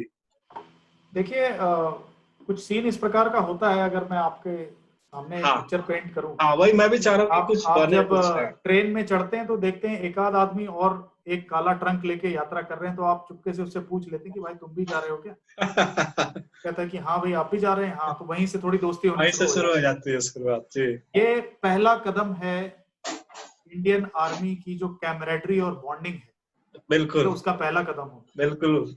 जब आप स्टेशन पे उतरते हैं पूना के, तो वहां पे एक बोर्ड लगा होता है, welcome to so and so batch of National Defence Academy. वाह क्या वहां पे बात कुछ है। फौजी एक बस लेके वेट करते हैं, एक बस और एक ट्रक खड़ा रहता है आपको फ्यूचर लेने के ऑफिसर्स लिए। के लिए वाह। सो वहां पर ये जमघट जो है थोड़ा बड़ा हो जाता है, 3-4 ट्रेन से लोग उतरते हैं। जी। और फिर जब आप जा रहे होते हैं तो सब एक दूसरे से बात कर रहे थे, तुम कहाँ से आए हो, तुम किस वाह वाह वाह, वो और समय तो काफी। धीरे धीरे जो है अगले 2-3 दिन में ये जमघट पूरा मिलके एक बिल्कुल कोर्स बिल्कुल। की शक्ल इख्तियार हाँ कर हाँ लेता है। हाँ हाँ हाँ। और वहां पर जैसे हॉस्टल्स होते हैं कॉलेज में, हाँ उसी प्रकार से जैसे एक हॉस्टल होगा किसी आईआईटी में या किसी इंजीनियरिंग कॉलेज में, तो उसमें एक हॉस्टल में कोई 3rd ईयर का स्टूडेंट होगा, कोई 2nd ईयर का, कोई 1st ईयर का, ऐसे ही होता जी है मेरे ख्याल से, है ना? जी जी जी वैसे ही इसमें भी आज की तारीख में 18 के करीब वैसे हॉस्टल हैं, उनको जी एनडीए की भाषा में स्क्वाड्रन कहा जाता है। जी और उसमें फर्स्ट टर्म से लेके 6th टर्म तक 6 बैच के थोड़े थोड़े लोग। जी जी जी और विश्वास करें, मेरा जो मेरी ट्रेनिंग रही है, मैं अपने एक्सपीरियंस से आपको बता रहा हूँ, जी जो ऑफिशियल ट्रेनिंग होती है वो करीब 30% थी, और जो ट्रेनिंग मुझे मेरे सीनियर्स के द्वारा दी गई जी जी जी। वो 70%। अच्छा। और जो बॉन्ड्स वहां डेवलप हुए, जो कि सबसे चेरिश्ड, सबसे कीमती पोजीशन मेरा वहां का है, वो बॉन्ड्स, वो दोस्ती, वो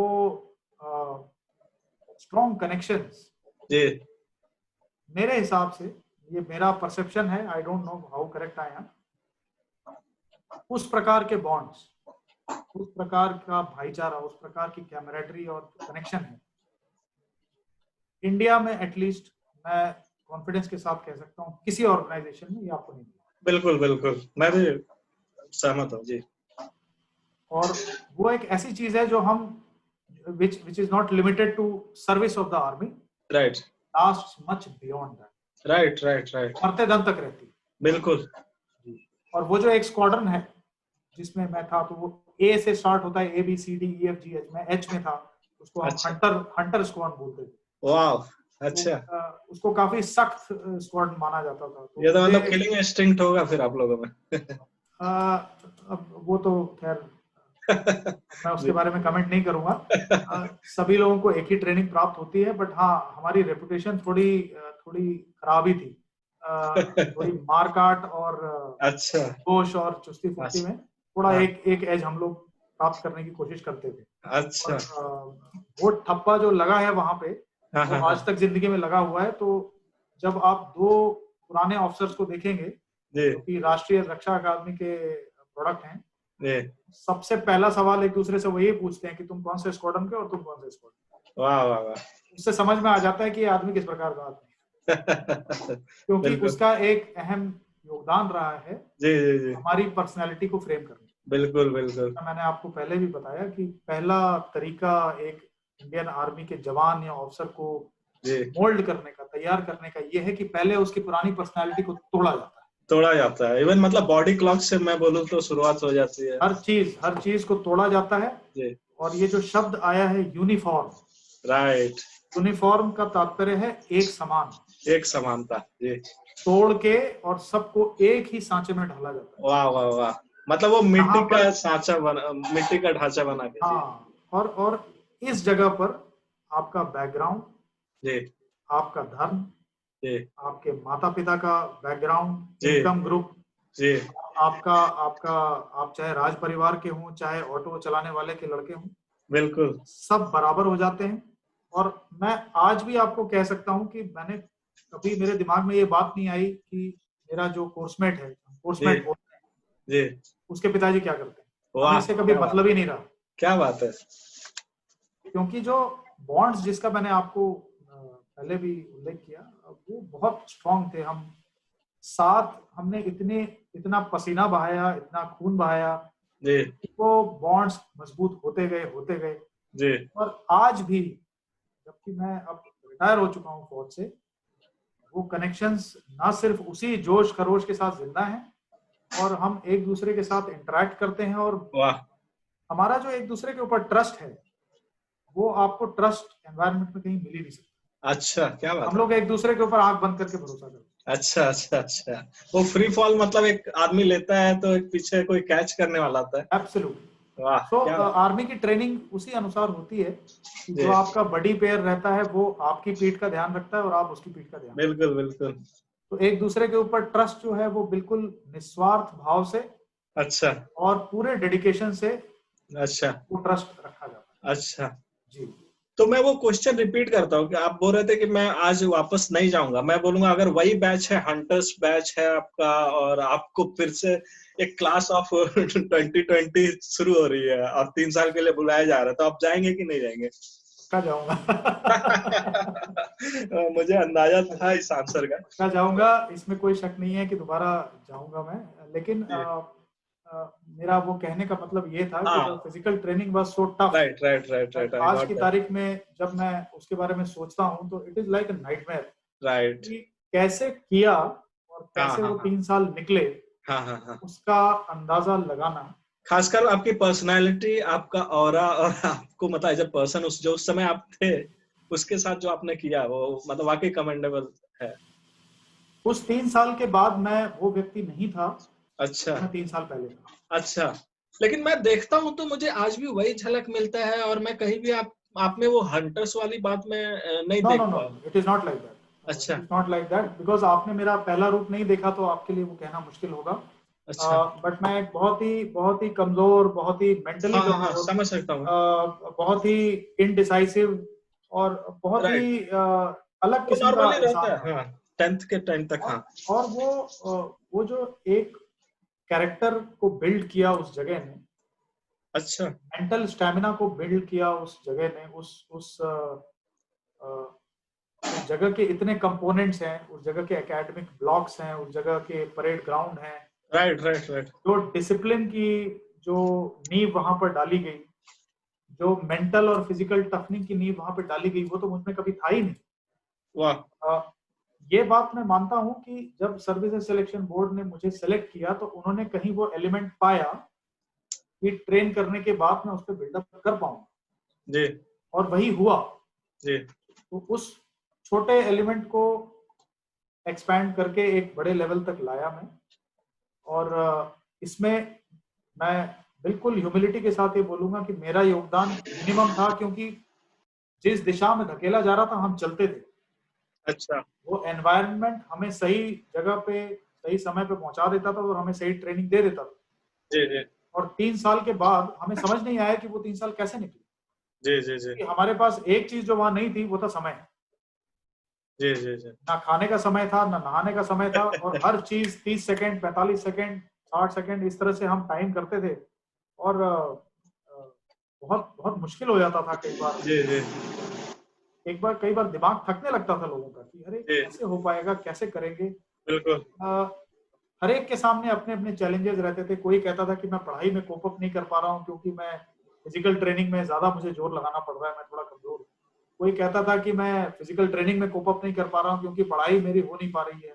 राइट राइट राइट सबके अपने अपने चैलेंजेस थे, सबके अपने राइट अपने स्ट्रॉन्ग पॉइंट्स भी थे। राइट। हमने वहां पे सीखा कि हमें एक दूसरे को मदद करना वाह क्या बात।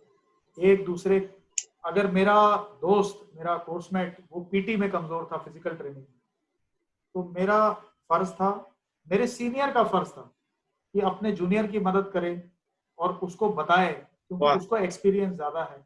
अच्छा। उसको बताए कि तुम्हें ये पीटी टेस्ट कैसे पास करना है, कौन सी एक्सरसाइजेस करनी है, कौन सी मसल स्ट्रेंथन करनी है, और कितना दौड़ना है, क्या वाह खाना है, क्या खाना कम करना है अगर तुम्हारा वाह वजन ज्यादा है और उसके कारण तुम नहीं पास कर पा रहे।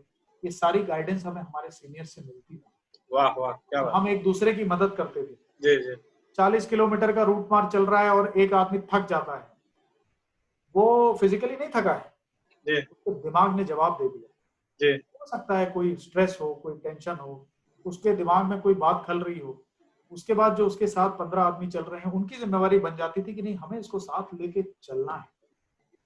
जी। हम ये काम पूरा तभी कर पाएंगे सक्सेसफुली जब हम सब साथ कंप्लीट करें। वाह वाह, ये टीम वर्क वाली बात तो मतलब आपने काफी पहले सीख ली थी। जो ये सिखलाई है, जो ये टीचिंग है, जो ये टीम वर्क है, ये तो हमें था नहीं, जी जी जी हमें जी। वहां पे सिखाया गया। वाह, ये ये काफी पर्सनालिटी जो जल्दी। चेंज हुई, जी ये जो वैल्यूज हमें, नई वैल्यूज, फैमिली वैल्यूज पहले से थी, जी बट ये जो वैल्यूज टीम वर्क की, एक दूसरे के साथ बॉन्डिंग की, ये जो जी वैल्यूज आई, जी। ये आपके कैरेक्टर में बहुत कुछ ऐड करता है। बिल्कुल बिल्कुल। और जब आप एक टीम में होते हैं तो आपके अंदर ये भावना आ जाती है कि अभी तो कर लो जो करना है, जो भी दे दो, जी बिल्कुल। देख लेंगे।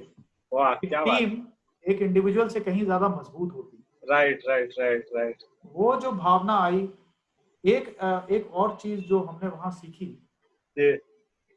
डर को दिमाग से निकालो। वाह। जैसा मैंने आपको बताया, वो मेरा स्क्वाडन, मैं उसका नाम लेता हूँ बार बार, हंटर स्क्वाडन। अच्छा वहाँ का कुछ कल्चर ऐसा था और ट्रेडिशंस जो वहाँ के थे वो ऐसे थे, डरना मना था। किसी अच्छा। चीज से डरने की इजाजत नहीं थी, वाह।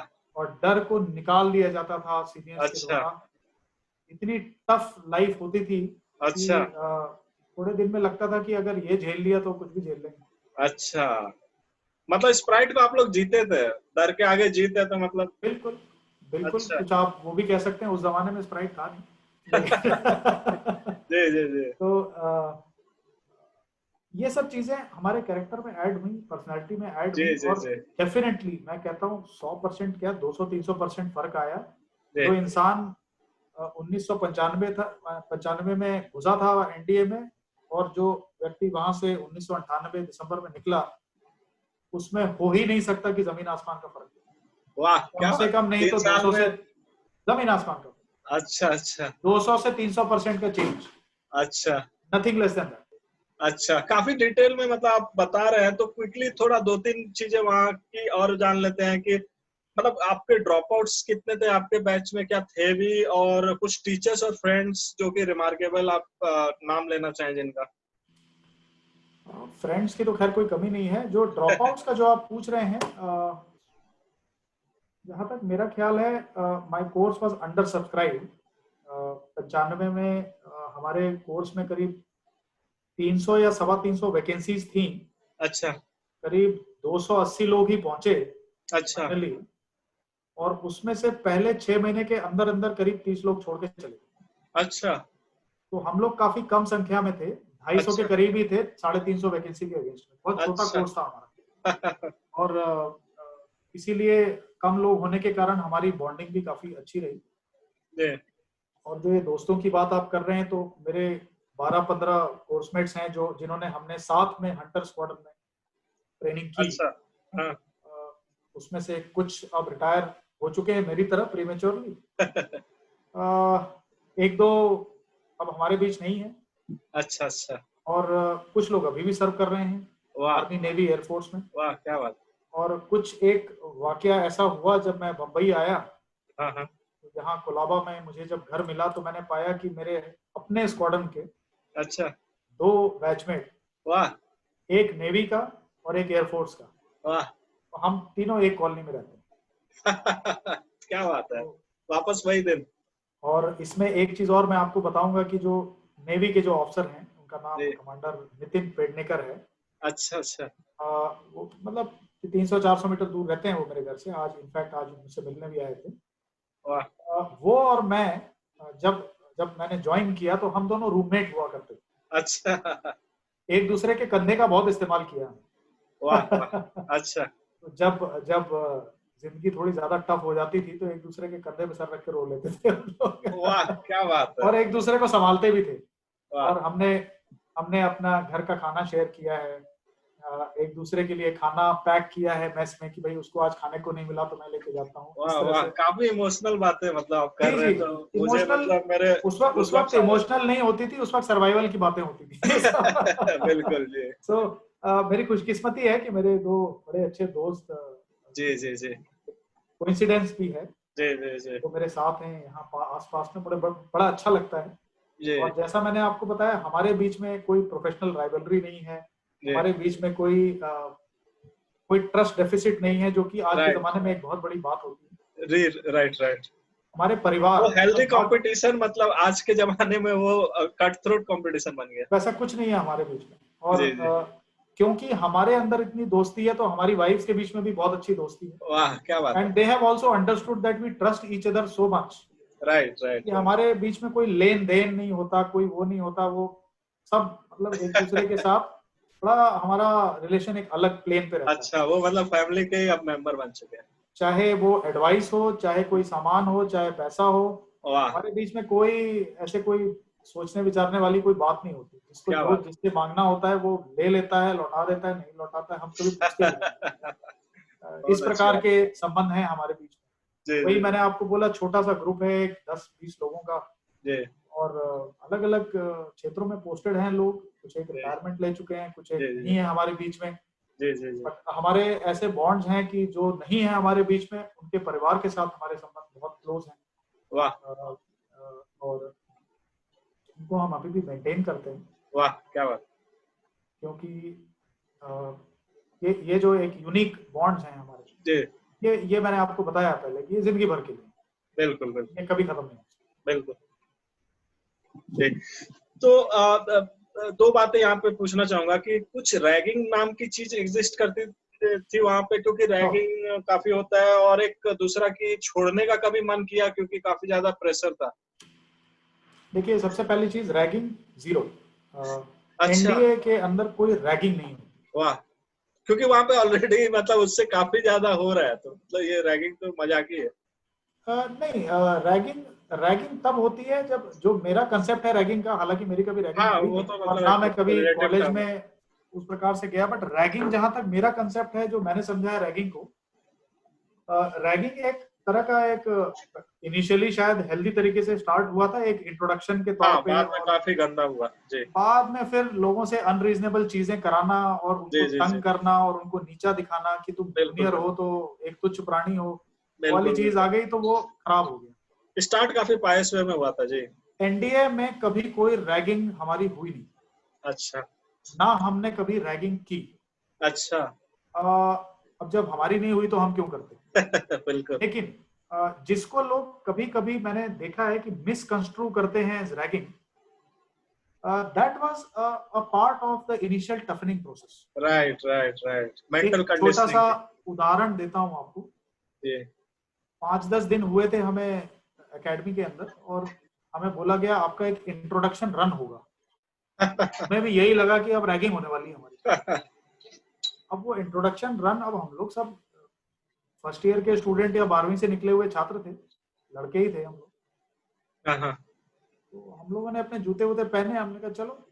तो कुछ सीनियर्स थे हमारे, वो हमें दौड़ाते हुए, जॉग करते हुए ले गए। लोगों ने सोचा थोड़ी दूर कहीं जा रहे होंगे, अपना वहां बैठ के इंट्रोडक्शन होगा। जनाब 10 किलोमीटर चलते रहे हम, और वो रन खत्म होने का नाम ही ना ले। थक गए। और मतलब शरीर पे जितना पसीना था, उससे ज्यादा दिमाग पे जोर आ रहा था कि ये कितना भागेंगे हम। ना तो हम जिंदगी में नहीं, मैं तो जिंदगी में 1 किलोमीटर नहीं भागा। तो उसके बाद एक छोटा सा पहाड़ी नुमा जगह थी, और वहां पे ऊपर टीले पे चढ़ के और देखा एक ब्यूटीफुल व्यू, सामने हरियाली भरी हुई। और वहां पे एक चट्टान के ऊपर हमारे सीनियर लोग बैठ गए, बोले कि बैठ जाओ सारे सामने और एक एक करके अपना इंट्रोडक्शन दो।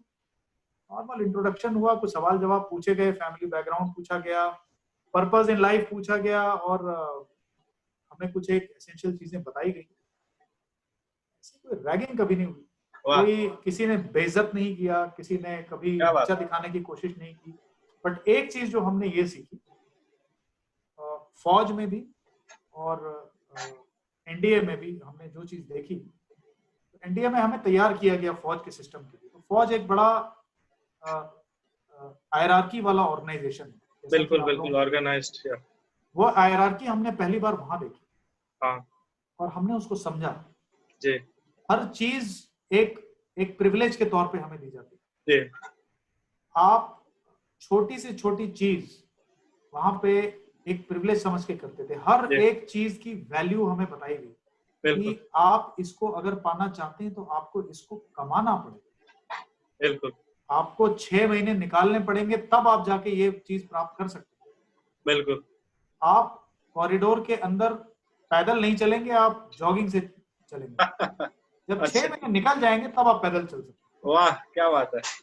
हमने ये जाना कि ये भी एक प्रिविलेज है जिसको कि बिल्कुल कमाना पड़ेगा। बिल्कुल। तो अगर इसको कोई रैगिंग कहता है तो मैं मानूंगा नहीं ये बात को। जी जी जी जी जी ये सब हमारे आगे की ग्रूमिंग के लिए जरूरी था। जी जी जी। और सही बात। हमने जिंदगी में ये बात को गांठ बांधा उस समय हाँ हाँ कि हमें हर चीज को प्राप्त करने के लिए, हर हाँ। अचीवमेंट को प्राप्त करने के लिए कुछ एफर्ट लगाना पड़ेगा। फ्री में नहीं मिलेगा कुछ।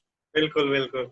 जी बिना मेहनत किए, बिना एफर्ट किए, बिना अपने आप को प्रूव किए जी आपको कोई चीज एक प्लेटर पे नहीं मिलने वाली।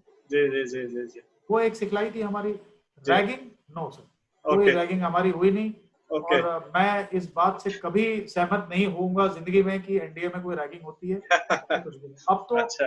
अब तो इनफैक्ट और माहौल चेंज हो गया। अब तो फिजिकल टफनिंग भी जो होती थी, तो हाँ हाँ हमें परेड ग्राउंड में टी शर्ट उतरवा के और सीनियर बोलता था रोलिंग करो, तो हाँ हाँ दौड़ना हाँ शुरू कर देते थे। और हाँ, हाँ पीठ हाँ पीठ भी छिल जाती थी, हाँ हाँ हाँ बट मैंने उसको कभी रैगिंग के तौर पे नहीं देखा। हाँ हाँ हाँ। अभी तो और ज्यादा रिलैक्स्ड हुई होंगी चीजें। जी हुआ होगा, मैं नहीं कमेंट कर सकता हूँ उसके ऊपर, जी बट मैं तो कहता हूँ हमारी ट्रेनिंग अच्छी हुई उस कारण। जी। इस इन सभी कारणों से हमारे दिमाग से डर निकल गया। बिल्कुल बिल्कुल। हम कभी किसी चीज से डरे नहीं। जी जी जी क्या कराएगा कोई? हमारे सीनियर्स ने इतना टफ हमारी ट्रेनिंग की जी कि हमें उसके बाद कभी ऐसा नहीं लगा कि अरे ये 14,000 फीट पे जाके कैसे नौकरी करेंगे। जी यहाँ तो रोड भी नहीं जाती, हमें सब सामान लेके चढ़ना पड़ेगा। जी। तो कोई बात नहीं, हमने वो भी किया। क्यों? देखा अरे ठीक है, यहाँ पे कोई मार थोड़ी रहा है, यहाँ पे कोई रोलिंग थोड़ी करा रहा है, यहाँ पे खून थोड़ी निकलने वाला है, चढ़ना ही तो है। हाँ हाँ। चलते रहो। वाह फार्मूला सिंपल वाह है, पहले एक पैर आगे करो, फिर दूसरा वाह करो, और कीप वाह रिपीटिंग द प्रोसेस। वाह चलते रहे। वाह। No target is less. No target is less. आप चलते रहिए, आप अगला टारगेट और दे दीजिए, फिर चलते रहिए। ये चीज बाद में चल के सीखी कि ये सारे टारगेट दिमाग में होते हैं, लिमिटेशंस दिमाग में होती है। आप किसी को बोलेंगे 10 किलोमीटर दौड़ना है, वो 10 किलोमीटर दौड़ के और बैठ जाएगा। अगर आप उसको बोलेंगे 40 दौड़ना है, तो वो 40 किलोमीटर दौड़ के बैठेगा। जी जी जी जी। लेकिन वो कंडीशनिंग फिर आपकी उस तरह से मेंटल है। कंडीशन, जी मेंटल जी कंडीशनिंग, फिजिकल कंडीशनिंग, आपको जी। स्टेमिना होना चाहिए, माइंड है, नर्व ऑफ बॉडी। स्टील्स आपको वहाँ मतलब दे दी आपको ऑर्गेनाइज। एब्सोल्युटली। और फिर वो मतलब छोड़ने का एक मैं पूछ रहा था, वो छोड़ने की कभी इच्छा हुई? मेरे दिल में कभी इच्छा नहीं हुई। अच्छा इनफैक्ट रिवर्स हुआ। मेरे पिताजी ने मुझे बोला, क्योंकि मैं काफी सारी चोटे वोटे खा के आता था, तो मेरी माताजी का दिल पिघल गया। उन्होंने बोला कि भाई इसको बताओ जबरदस्ती वहां ना टिके, अगर इसको वापस आना है तो आ जाए। तो मैंने कहा देखिए माताजी, मैं अब तो सबसे बुरा समय मेरा निकल गया, अब तो मैं सबसे जूनियर नहीं हूँ, और अब तो मेरा थोड़ा एंजॉय करने का टाइम आ रहा है, मैं वापस नहीं वाह वाह क्या बात। आऊंगा। बट यस, जैसा मैंने आपको बताया, एक एट्रिशन है। 20 से 30 लोग मेरे बैच में छोड़ के गए। बिल्कुल बिल्कुल। और एक बड़ी खूबसूरत सी चीज है जो कि मैं शेयर करूंगा आपके साथ। जैसे मैंने बताया, क्लोज नेट ग्रुप है हमारा, 11-15 लोगों का। जी उसमें से कई लोगों ने कई बार बोला कि बस हो गया और मैं थक गया, मैं मुझसे नहीं हो पाएगा। बाकी सब लोगों ने उसके साथ रैली किया कि नहीं, हम हैं तुम्हारे साथ, वाह वाह और क्या बात है। हम तुमको साथ में लेके चलेंगे, तुम डरो मत। वाह हो पाएगा, अगर तुमसे नहीं होगा तो हम धक्का मार के ले चलेंगे, वाह। ये तुम चीज चिंता सीखने मत में मतलब मुझे करीबन 20 साल और लग गए। मैं बोलूंगा आपकी एज में मैं था तो उसके 20 साल बाद मैं अभी कुछ कर रहा हूँ, तो क्योंकि अभी जाके मैं सीख क्योंकि रहा हूँ। वहां पे पर्पज ही यही था।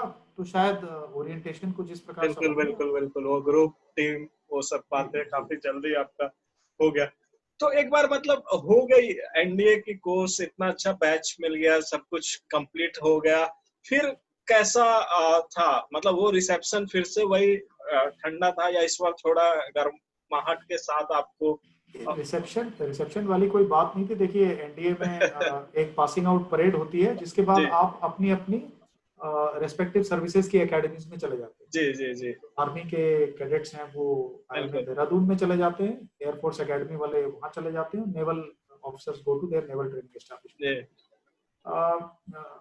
ऑफिसर बनने में फिर भी 1 साल का समय होता है। जी। तो माता पिता, दादा दादी, ये लोग सब मेरी पासिंग आउट परेड में आए थे, और वाह काफी वाह खुशी क्या का बात। माहौल था। एंड इट हाँ was a matter of pride for me also. वाह, के सामने हमने परेड की और जब पास आउट हुए तो साथ में फोटो खिंचाए और बहुत खुशी हुई। वाह, वाह, so that was the celebration itself, जो राइट, पासिंग आउट परेड होती है। और यही वाकया दोबारा होता है जब आप एक ऑफिसर के तौर पे पास आउट होते हैं देहरादून से। वाह, वो सेम वाकया दोबारा हुआ और अगेन मेरे दादा दादी आए, मेरे माँ वाह, बाप, वाह, मेरी बहन आई और मेरे कंधे पे रैंक लगाई गई वाह, और मैं पहली बार एक आर्मी ऑफिसर की यूनिफॉर्म पहन के फाइनली वाह, 99 में इंडियन मिलिट्री एकेडमी देहरादून से पास आउट। वाह। सो आप कमीशन हो गए उस टाइम पे? जी, दैट वाज इन 1990। वाह, नाइस, नाइस। तो वो मतलब फिर एनडीए के बाद आप पासिंग आउट परेड में फिर क्या असाइन हुआ, एक बार थोड़ा अगर आप बता पाए, और फिर मतलब वहां का अनुभव कैसा था, चूंकि आपके पास ऑलरेडी एनडीए का काफी अनुभव हो गया था। हाँ, तो उसमें क्या होता है कि जैसे जो ग्रेजुएट एंट्री होती है उनके लिए वहां का ट्रेनिंग पीरियड है 1.5 साल का। जो व्यक्ति एनडीए से आता है उसके लिए वहां का ट्रेनिंग पीरियड है 1 साल का। तो मान लीजिए आप और मैं साथ वाले लोग हैं और मैं 12th क्लास के बाद ज्वाइन कर लेता हूँ एनडीए और आप कॉलेज ज्वाइन कर लेते हैं। बिल्कुल। तो आप जब ज्वाइन करेंगे, मान लीजिए हम पैरेलली हैं, मान लीजिए, तो आप जब ज्वाइन करेंगे तो मैं एनडीए की 6th टर्म में पहुंचूंगा। बिल्कुल, बिल्कुल। तो आपकी जो फर्स्ट 6 मंथ की ट्रेनिंग देहरादून में होगी, मेरी वो 6 मंथ की आखिरी ट्रेनिंग पूना में हो रही है। Right, right. जब मैं देहरादून आऊंगा तो हम एक ही बैच में। आपको तैयार कर दिया जाएगा कि दोनों मैं एक ही पहले लेवल। 3 साल ट्रेनिंग करके आ रहा हूँ तो मुझे वो जी, फर्स्ट 6 मंथ्स की ट्रेनिंग की आवश्यकता नहीं है। जी, जी, जी। तो जब हम वहां पहुंचे तो 1 साल की ट्रेनिंग थी हमारी। अ, बहुत फ्रैंकली अगर मैं बोलूं तो वो तो ऐसे चुटकी में निकली, पता नहीं बिल्कुल, चला। 6-6 बिल्कुल। महीने के 2 टर्म थे, चुटकी में वहां निकली। पे जो और नए होंगे उनके लिए थोड़ा स्ट्रगल रहा होगा, लेकिन आप लोगों के लिए काफी हाँ, चटके हमारे वाला। लिए आसान भी था और फिजिकल ट्रेनिंग इतनी हमें टफ नहीं लगी। वहाँ पे भी कुछ इसी प्रकार का सिस्टम था जैसा मैंने आपको बताया। हॉस्टल्स थे, उसमें 3rd term, 2nd term, 1st term के कैडेट्स हुआ करते थे। उनको वहाँ पर जेंटलमैन कैडेट्स कहा जाता है, ऑफिसर कैडेट्स। अच्छा, तो जीसीज हुआ करते थे 3 टर्म्स के, 3 बैचेस एक साथ चलते थे। और वहाँ पर भी ट्रेनिंग मोटे तौर पर सेम थी, लेकिन अब क्योंकि ये आर्मी नेवी एयरफोर्स की कंबाइंड ट्रेनिंग ना होकर आर्मी स्पेसिफिक ट्रेनिंग थी, तो हमें वहाँ पे आर्मी की ट्रेनिंग से रिलेटेड जो टैक्टिक्स, जो नॉलेज और जो military history, military aspects, military law, एक यूनिट में काम करने का तरीका, वेपन्स ट्रेनिंग, ड्रिल, इन सब की ज्यादा गहरी ट्रेनिंग दी गई। अच्छा। तो इतना कोई बहुत रिगरस नहीं था हमारे लिए। आई एम श्योर जो ग्रेजुएशन के बाद आएगा उसको तो रिगरस लगेगा थोड़ा, जी, बट हमारे लिए इतना रिगरस नहीं था और काफी आसानी के साथ वो टाइम निकला। जी, जी। It was very nice. And उस दौरान मुझे याद है कि मेरा, क्योंकि मैं रिलेटिवली रिलैक्स था, तो मैंने कुछ ड्रामा में और म्यूजिक में, इन चीजों में भाग लिया और काफी अच्छा, अच्छा रहा। एनडीए में भी मैंने भाग लिया अच्छा, और धीरे धीरे मैं उसमें भी गया काफी। अच्छा। एक्स्ट्रा करिकुलर में आपका हमेशा से हाँ, तो वो इंटरेस्ट मैं एनडीए में ही मैं कुछ इंस्ट्रूमेंट्स बजाता था, तो मैं एनडीए के बैंड में भी था।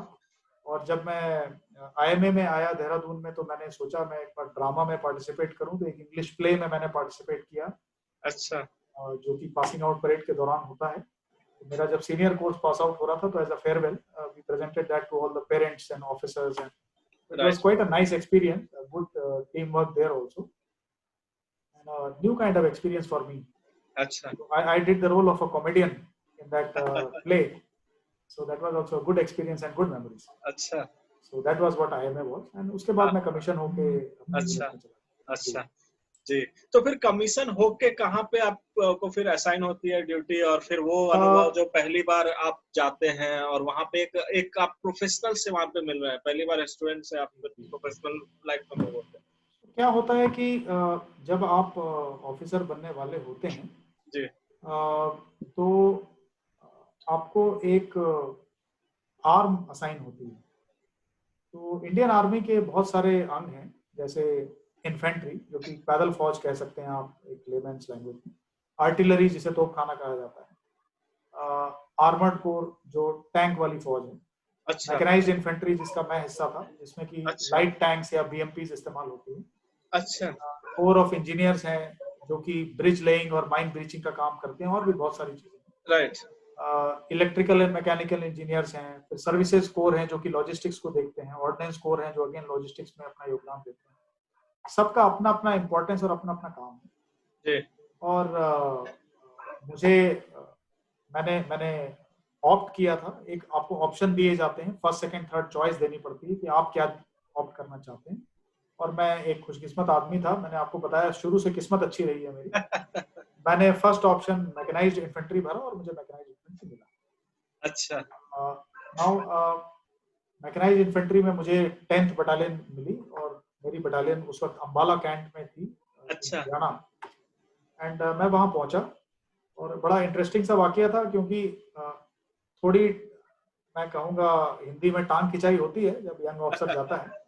तो and it is not only officers की वाइफ्स, एक परिवार की तरह है। बिल्कुल। एक समझ लीजिए कि एक नया बच्चा घर में आता है, तो उसको literally baby of the battalion कहते हैं, जो अच्छा। यंगेस्ट ऑफिसर है। वाह। एक बटालियन के अंदर मैं जब गया तो मुझे लेने के लिए लोग आए, और शुरू के 1 महीने मैं अपने जवानों के साथ रहा, 1 या 2 महीने। उसका एक पर्पस था कि जिन जवानों को मुझे कमांड करना था आगे चलकर, पहले मुझे सीखना था कि उनका रहन सहन क्या है, उनकी मुश्किलें क्या है, उनकी जिंदगी कैसी है, बिल्कुल। उनका दिन कितने बजे शुरू होता है, कितने बजे खत्म होता है, वो ड्यूटी कैसे देते हैं, बिल्कुल ग्राउंड पे। और जो उसमें कुछ ओहदेदार होते हैं, जो एक आदमी लेखा जोखा रखता है, एक आदमी जो आदेश पास करता है, एक जो डिसिप्लिन एस्टेब्लिश करता है, कोऑर्डिनेट करता है, इन सब के नीचे मैंने काम किया एज एन ऑफिसर। और मेरे कंपनी कमांडर साहब ने मुझे बताया, जो कि एक सीनियर ऑफिसर थे, कि आप पहले इनसे सीखिए कैसे होता है। मेरी जो आर्म थी वो एक इक्विपमेंट इंटेंसिव आर्म थी। हम लोग एक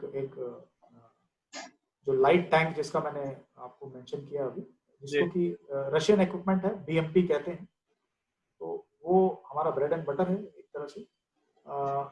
एक सोल्जर जो है वो उसी काबिल रहता है जितना अच्छा उसका हथियार है। बिल्कुल। और वो मेरा हथियार था, और मुझे उसके ऊपर काफी सीखना पड़ा। एंड मैंने बिल्कुल लिटरली जमीन पे लेट के उसके ड्रेन प्लग खोल के उसका तेल निकालना अपने ड्राइवर से सीखा, अपने गनर से गन को फायर करना सीखा। ये सब चीजें वो लोग मेरे गुरु थे, और उन्होंने मुझे बहुत अच्छा ट्रेन किया। और जो ट्रेनिंग उन्होंने मुझे दी वो 20 साल नौकरी में मुझे बहुत काम। अच्छा। और यहाँ पर भी जैसे मैंने आपको बोला, एक परिवार की तरह होती है एक बटालियन। अच्छा। और मैं उन्होंने भी मुझे टेस्ट किया। उन्होंने मुझे पहले ही दिन बोला कि साहब आज दौड़ने चलेंगे। वो देखना चाहते थे कि मैं कितना दौड़ सकता हूँ। तो 10-20 किलोमीटर, मैंने कहा अरे भाई मैं एक्सएनडीए हूँ, जितना दौड़ाओगे मैं दौड़ लूंगा। 20 किलोमीटर रूट पे उनके साथ बातें करते करते, सवाल पूछते पूछते, और 20 किलोमीटर दौड़ के हम आगे, तो बड़ा खुश हुए। साहब में स्टैमिना बहुत है। तो उन्होंने कहा कि साहब आपको हमारी क्रॉस कंट्री टीम में भाग लेना पड़ेगा। ठीक है, वो भी कर लेंगे। तो काफी टेस्ट वेस्ट हुए। अच्छा। Interesting part of the initiation into the battalion. जी। कुछ लेडीज ने भी छेड़खानी की, रैगिंग की। अच्छा। और उन्होंने भी बड़ा बड़ा एक नाटक सा क्रिएट किया चारों। तो ठीक है, चलो थोड़ी जानकारी थी कि हर पलटन में कुछ ना कुछ ऐसा होता है। अच्छा। तो हमने कहा चलो एंजॉय करते हैं, हम भी एंजॉय करते हैं, इनको भी करने दो। I was very cool about it, and it was very nice. और उसके बाद फिर जब मैं एज एन ऑफिसर, एक सेरेमोनियल ओकेजन है, there is something called dining in.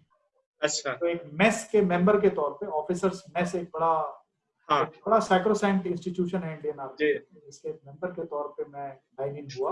अच्छा। और उसके बाद मैंने मेस में रहना शुरू किया। सीखना बंद नहीं हुआ, सीखना चलता रहा, जिंदगी भर चलता रहा। अच्छा। ख्याल से मैं अभी भी सीख रहा हूँ। आप मेरी क्लास में रहे हैं, आपको पता है मैं जी सीखता ही रहूंगा। मतलब सबसे बड़े स्टूडेंट हमारे क्लास के रहे। हाँ, बिल्कुल, स्टूडेंट ऑफ द ईयर बन चुका हूँ। तो मैंने अपनी कंपनी में फिर अपने जवानों के साथ तालमेल बैठाया, हर एक को जाना। और आर्मी में भी रिस्पॉन्सिबिलिटीज ग्रो ग्रेजुअली। आप पहले सबसे नीचे लेवल पे 10 आदमियों को कमांड करते हैं, उसके बाद 25 से 30 आदमियों की एक प्लाटून को कमांड करते हैं, उसके बाद एक कंपनी को कमांड करते हैं जिसमें 125 लोग होते हैं, और उसके बाद एक कमांडिंग ऑफिसर साहब होते हैं जो कि तकरीबन 700 से 1000 आदमी को कमांड करते हैं। जी जी बट ये सब चीजों का एक समय होता है, धीरे धीरे आदमी उस सीढ़ी को चढ़ता है और जिम्मेदारियां धीरे धीरे बढ़ती हैं एक्सपीरियंस के साथ। जी जी जी। और इस सभी के दौरान, क्योंकि ये मेरा एक यूनिक एक्सपीरियंस था एक पलटन में पूरी जिंदगी निकालने का, तो कुछ एक बीच में पोस्टिंग्स काटने के लिए मैं बाहर गया और वापस फिर उन्हीं लोगों के पास वापस आया। अच्छा अच्छा, 10th बाहर मतलब बटालियन, देश के बाहर? नहीं देश के बाहर नहीं, अपनी यूनिट के बाहर। अच्छा कभी JNK में पोस्टिंग काटी कहीं, अच्छा, JNK में? और हाँ, तो अलग अलग पोस्टिंग्स के दौरान मैं वापस जाता था, मतलब पोस्टिंग के लिए जाता था और फिर वापस अपनी यूनिट में आता अच्छा था। एक पोस्टिंग, तो इट इज लाइक कि आप कहीं बाहर जाते हैं और वापस अपने घर में लौटते हैं। वाह वाह। वही सेम जवान जिनको कि आप अच्छा जो आदमी मेरे साथ सिपाही भर्ती हुआ था जब मैं ऑफिसर बन के आया था, तो 1 महीने के बाद सिपाही बन गया था, वो आज की तारीख में वो भी एक हवलदार या JCO है। तो हम लोग अच्छा सब साथ में बढ़े, साथ में एक्सपीरियंस गेन किया, अच्छा। हमारे बीच में भी बॉन्ड्स बहुत बहुत मजबूत हैं। वाह वाह, क्या बात। और ये चीज रिटायरमेंट के साथ खत्म नहीं होती। वाह। और ये जो जिस प्रकार से मैंने आपको बताया, हंटर स्क्वाड्रन का मैं बार बार नाम लेता हूँ और उसने मेरी आइडेंटिटी पर कोई एक छाप छोड़ दी। हाँ हाँ हाँ। 10th battalion of mechanised infantry regiment, जो मेरी पलटन का नाम है, ये एक पुरानी मराठा इन्फेंट्री यूनिट है जो कि कन्वर्ट करके मैकेनाइज्ड बटालियन बनाई गई थी। इसने मेरी पर्सनालिटी पे एक बहुत बड़ी छाप छोड़ी। वाह। क्योंकि फाइनली जो हम 400-500 लोग इंडियन मिलिट्री एकेडमी से निकले थे, हम सब एक जैसे थे। और उसके बाद जो हमारी पर्सनालिटी पे जो प्रभाव पड़ा वो हमारी पलटनों ने, हमारी यूनिट्स ने बनाया। अच्छा और जो कल्चर हमें पुश्त दर पुश्त जो चला आया था, जी। कुछ यूनिट 200 साल पुरानी है, कुछ 100 साल पुरानी है। मेरी यूनिट 100 साल पुरानी यूनिट है। इनफैक्ट अच्छा। मेरी यूनिट की जो हिस्ट्री है वो बड़ौदा स्टेट फोर्सेस, महाराजा वाह बड़ौदा की स्टेट फोर्सेस तक जाती है वाह और 1857 से स्टार्ट होती वाह। है। सो एक एक रिवायत चली आ रही है, एक जी ट्रेडिशंस चले आ रहे हैं, एक बिल्कुल। फाइबर होता है यूनिट का। जी और माने ना माने उस यूनिट की एक अपनी पर्सनालिटी, एक अपना कल्चर है, बिल्कुल बिल्कुल। वो हमारे अंदर घुस गया, हमारे अच्छा, और वो लाइन क्या पर्सनल। था, एक लाइन जो रहता है हर यूनिट का? अच्छा, पंच। तो मोटो मोटो हाँ, रहता है। मोटो हाँ, जी। तो जैसे मेरी रेजिमेंट का मोटो है वीरता और विश्वास, वाह। उसी प्रकार से जो बड़ौदा स्टेट फोर्सेस थी, तो वो जी। घुड़सवार फौज होती थी, उसका था जीन घर जीन तख्त। अच्छा मतलब जो घोड़े की काठी है वही मेरा घर है और वही मेरा तख्त। अच्छा, वो ये एक मतलब थोड़ा सा, हाँ। माउंटेड फोर्सेस थी जो कि अच्छा घुड़सवार फौज थी। तो वो बड़ौदा स्टेट फोर्सेस के टाइम में उनका मोटो हुआ करता था अच्छा अच्छा। कि एक जवान का ये मोटो था कि ये घोड़े की काठी ही मेरा घर है और यही मेरा तख्त है। अच्छा I am like a king here. अच्छा, उसके ये बाद सब फिर, लगता है 26 जनवरी को मैंने सुना है कि टीवी हाँ, में। ये सब पुरानी चीजें हैं, ये हर हाँ एक हाँ, रेजिमेंट का अपना अलग मोटो रहता है। तो बिल्कुल मेरी बिल्कुल। मैकेनाइज्ड इन्फेंट्री रेजिमेंट का वीरता और विश्वास। अच्छा अच्छा, जी जी जी। और वही एक कल्चर को वही फ्रेम करता अच्छा, तो है। बट आपने अच्छा, वो जो आप बोल रहे थे नट बोल्ट जो आपने लगाना सीखा, तो वो आज भी मैं आपको बोल दूं कि एक टैंक दे रहा हूँ, आप ठीक करके दो मुझे, तो आप आज भी कर देंगे? अभी तो संदीप जी 20 साल हो चुके हैं, अब तो आप जो बोलेंगे वो करके दिखा दूंगा मैं। अच्छा, मतलब ऐसा है कि नींद में बोल दूं, नींद में हाँ, तो उठा के उसके तभी कर? बाद देखिए, जो चीज मैंने अपने ड्राइवर से सीखी बाद में, उसके बाद मैंने उसके बारे में स्पेशलाइज्ड कोर्सेज किए। वाह। अ, अगर मैं सिविल पार्लेंस में बोलूं तो I achieved a diploma in mobile warfare technology, वाह। communication technology, and I also gained a diploma in armament technology. अच्छा। So जो गनरी एस्पेक्ट और जो कम्युनिकेशन एस्पेक्ट था उस व्हीकल का, उसके ऊपर मैंने काफी महारत हासिल की अरे और वाह। उसमें इंस्ट्रक्टर कोर्स किया। तो ये धीरे धीरे और प्रैक्टिकल काम करते करते अब तो हम बहुत अभ्यस्त हो गए इन सब चीजों में। अच्छा, तो और ये जिस आर्म में, कम्युनिकेशन जब आप बोल रहे हैं ना, तो काफी ज्यादा मुझे खुशी भी हो रही है। मैं भी अभी कम्युनिकेशन में एक अगला कोर्स करने जा रहा हूँ, और कम्युनिकेशन ही एक बेस होता है जब भी आर्मी लड़ाई पे जाती है या फिर एब्सोल्युटली, कोऑर्डिनेशन में, तो बिल्कुल सही कह ये रहे हैं। काफी आप एक अभिन्न अंग का हिस्सा रहे हैं। कम्युनिकेशन हर एक लड़ाई का बैकबोन है, बिना कम्युनिकेशन के कोई कोऑर्डिनेशन नहीं हो सकता। और इसीलिए हमारी पलटन में ये डिसीजन लिया गया कि भाई मुझे किस कोर्स के लिए भेजा जाएगा, तो उन्होंने मेरी काबिलियत को देखते हुए मुझे कम्युनिकेशन और आर्मामेंट के कोर्स के लिए भेजा। वाह वाह, जो ये मतलब वेपनरी, गोरिल्ला वारफेयर का मुझे लगता है उसका भी कहीं ना कहीं आपके अंदर कुछ था, वो एक इंस्टिंक्ट, सिक्स्थ सेंस, कुछ कुछ चीजें अलग गोरिल्ला अलग जगह से। वॉरफेयर का जहाँ तक सवाल है, कुछ एक हद तक हमें ट्रेनिंग कमांडो विंग बेलगाम में दी गई। वो तमाम इन्फेंट्री और मैकेनाइज्ड इन्फेंट्री ऑफिसर्स के लिए कंपलसरी है, जी और जी कई और आर्म्स के ऑफिसर्स भी इसको करते हैं। जी। As a very young officer in my first year of service, वो कोर्स के लिए मुझे भेजा गया था, जिसको वाह कमांडो कोर्स बोला जाता है, क्योंकि वाह। आपने शायद जिसकी एक झलक उस मूवी में देखी होगी, जो प्रहार मूवी थी, जी जी जी जी नाना पाटेकर जी का रोल काफी जी फेमस था। जी। तो वो सेम वही जंप्स और वो ट्रेनिंग वो हमें दी गई। वो अच्छा एक वो एक अभिन्न अंग है हमारी ट्रेनिंग का। उसमें भी मेंटल और फिजिकल टफनिंग, एक 1.25 महीने का ट्रेनिंग था वो। तो उसके अंदर काफी सारी ट्रेनिंग दी गई of operations of a different अच्छा काइंड। अच्छा।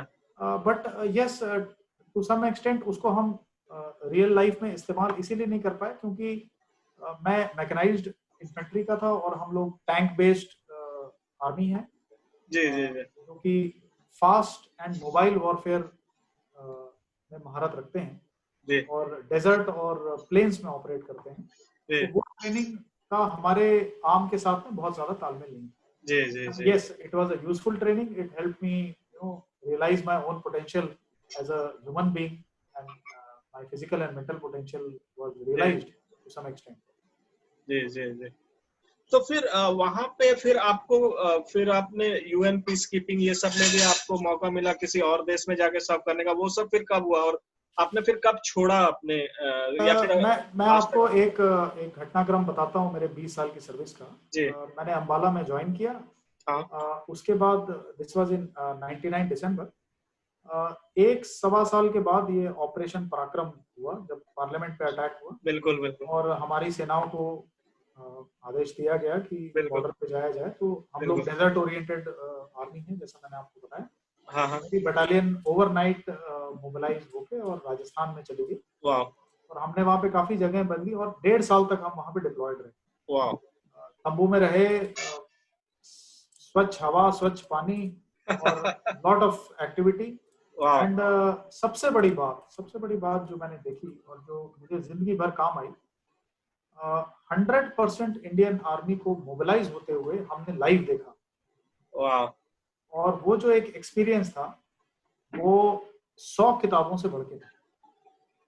जी जी जी। वो मैं चीज मतलब आप जब बोल रहे हैं तो मैं कुछ हॉलीवुड की मूवीज को भी मैं देख पा रहा हूँ कि किस तरह से वो लोग बालू में बिना हिले एकदम बाइनोकुलर्स लेके बैठे रहते हैं, आप जो तंबू में हाँ, आप बोल रहे हैं।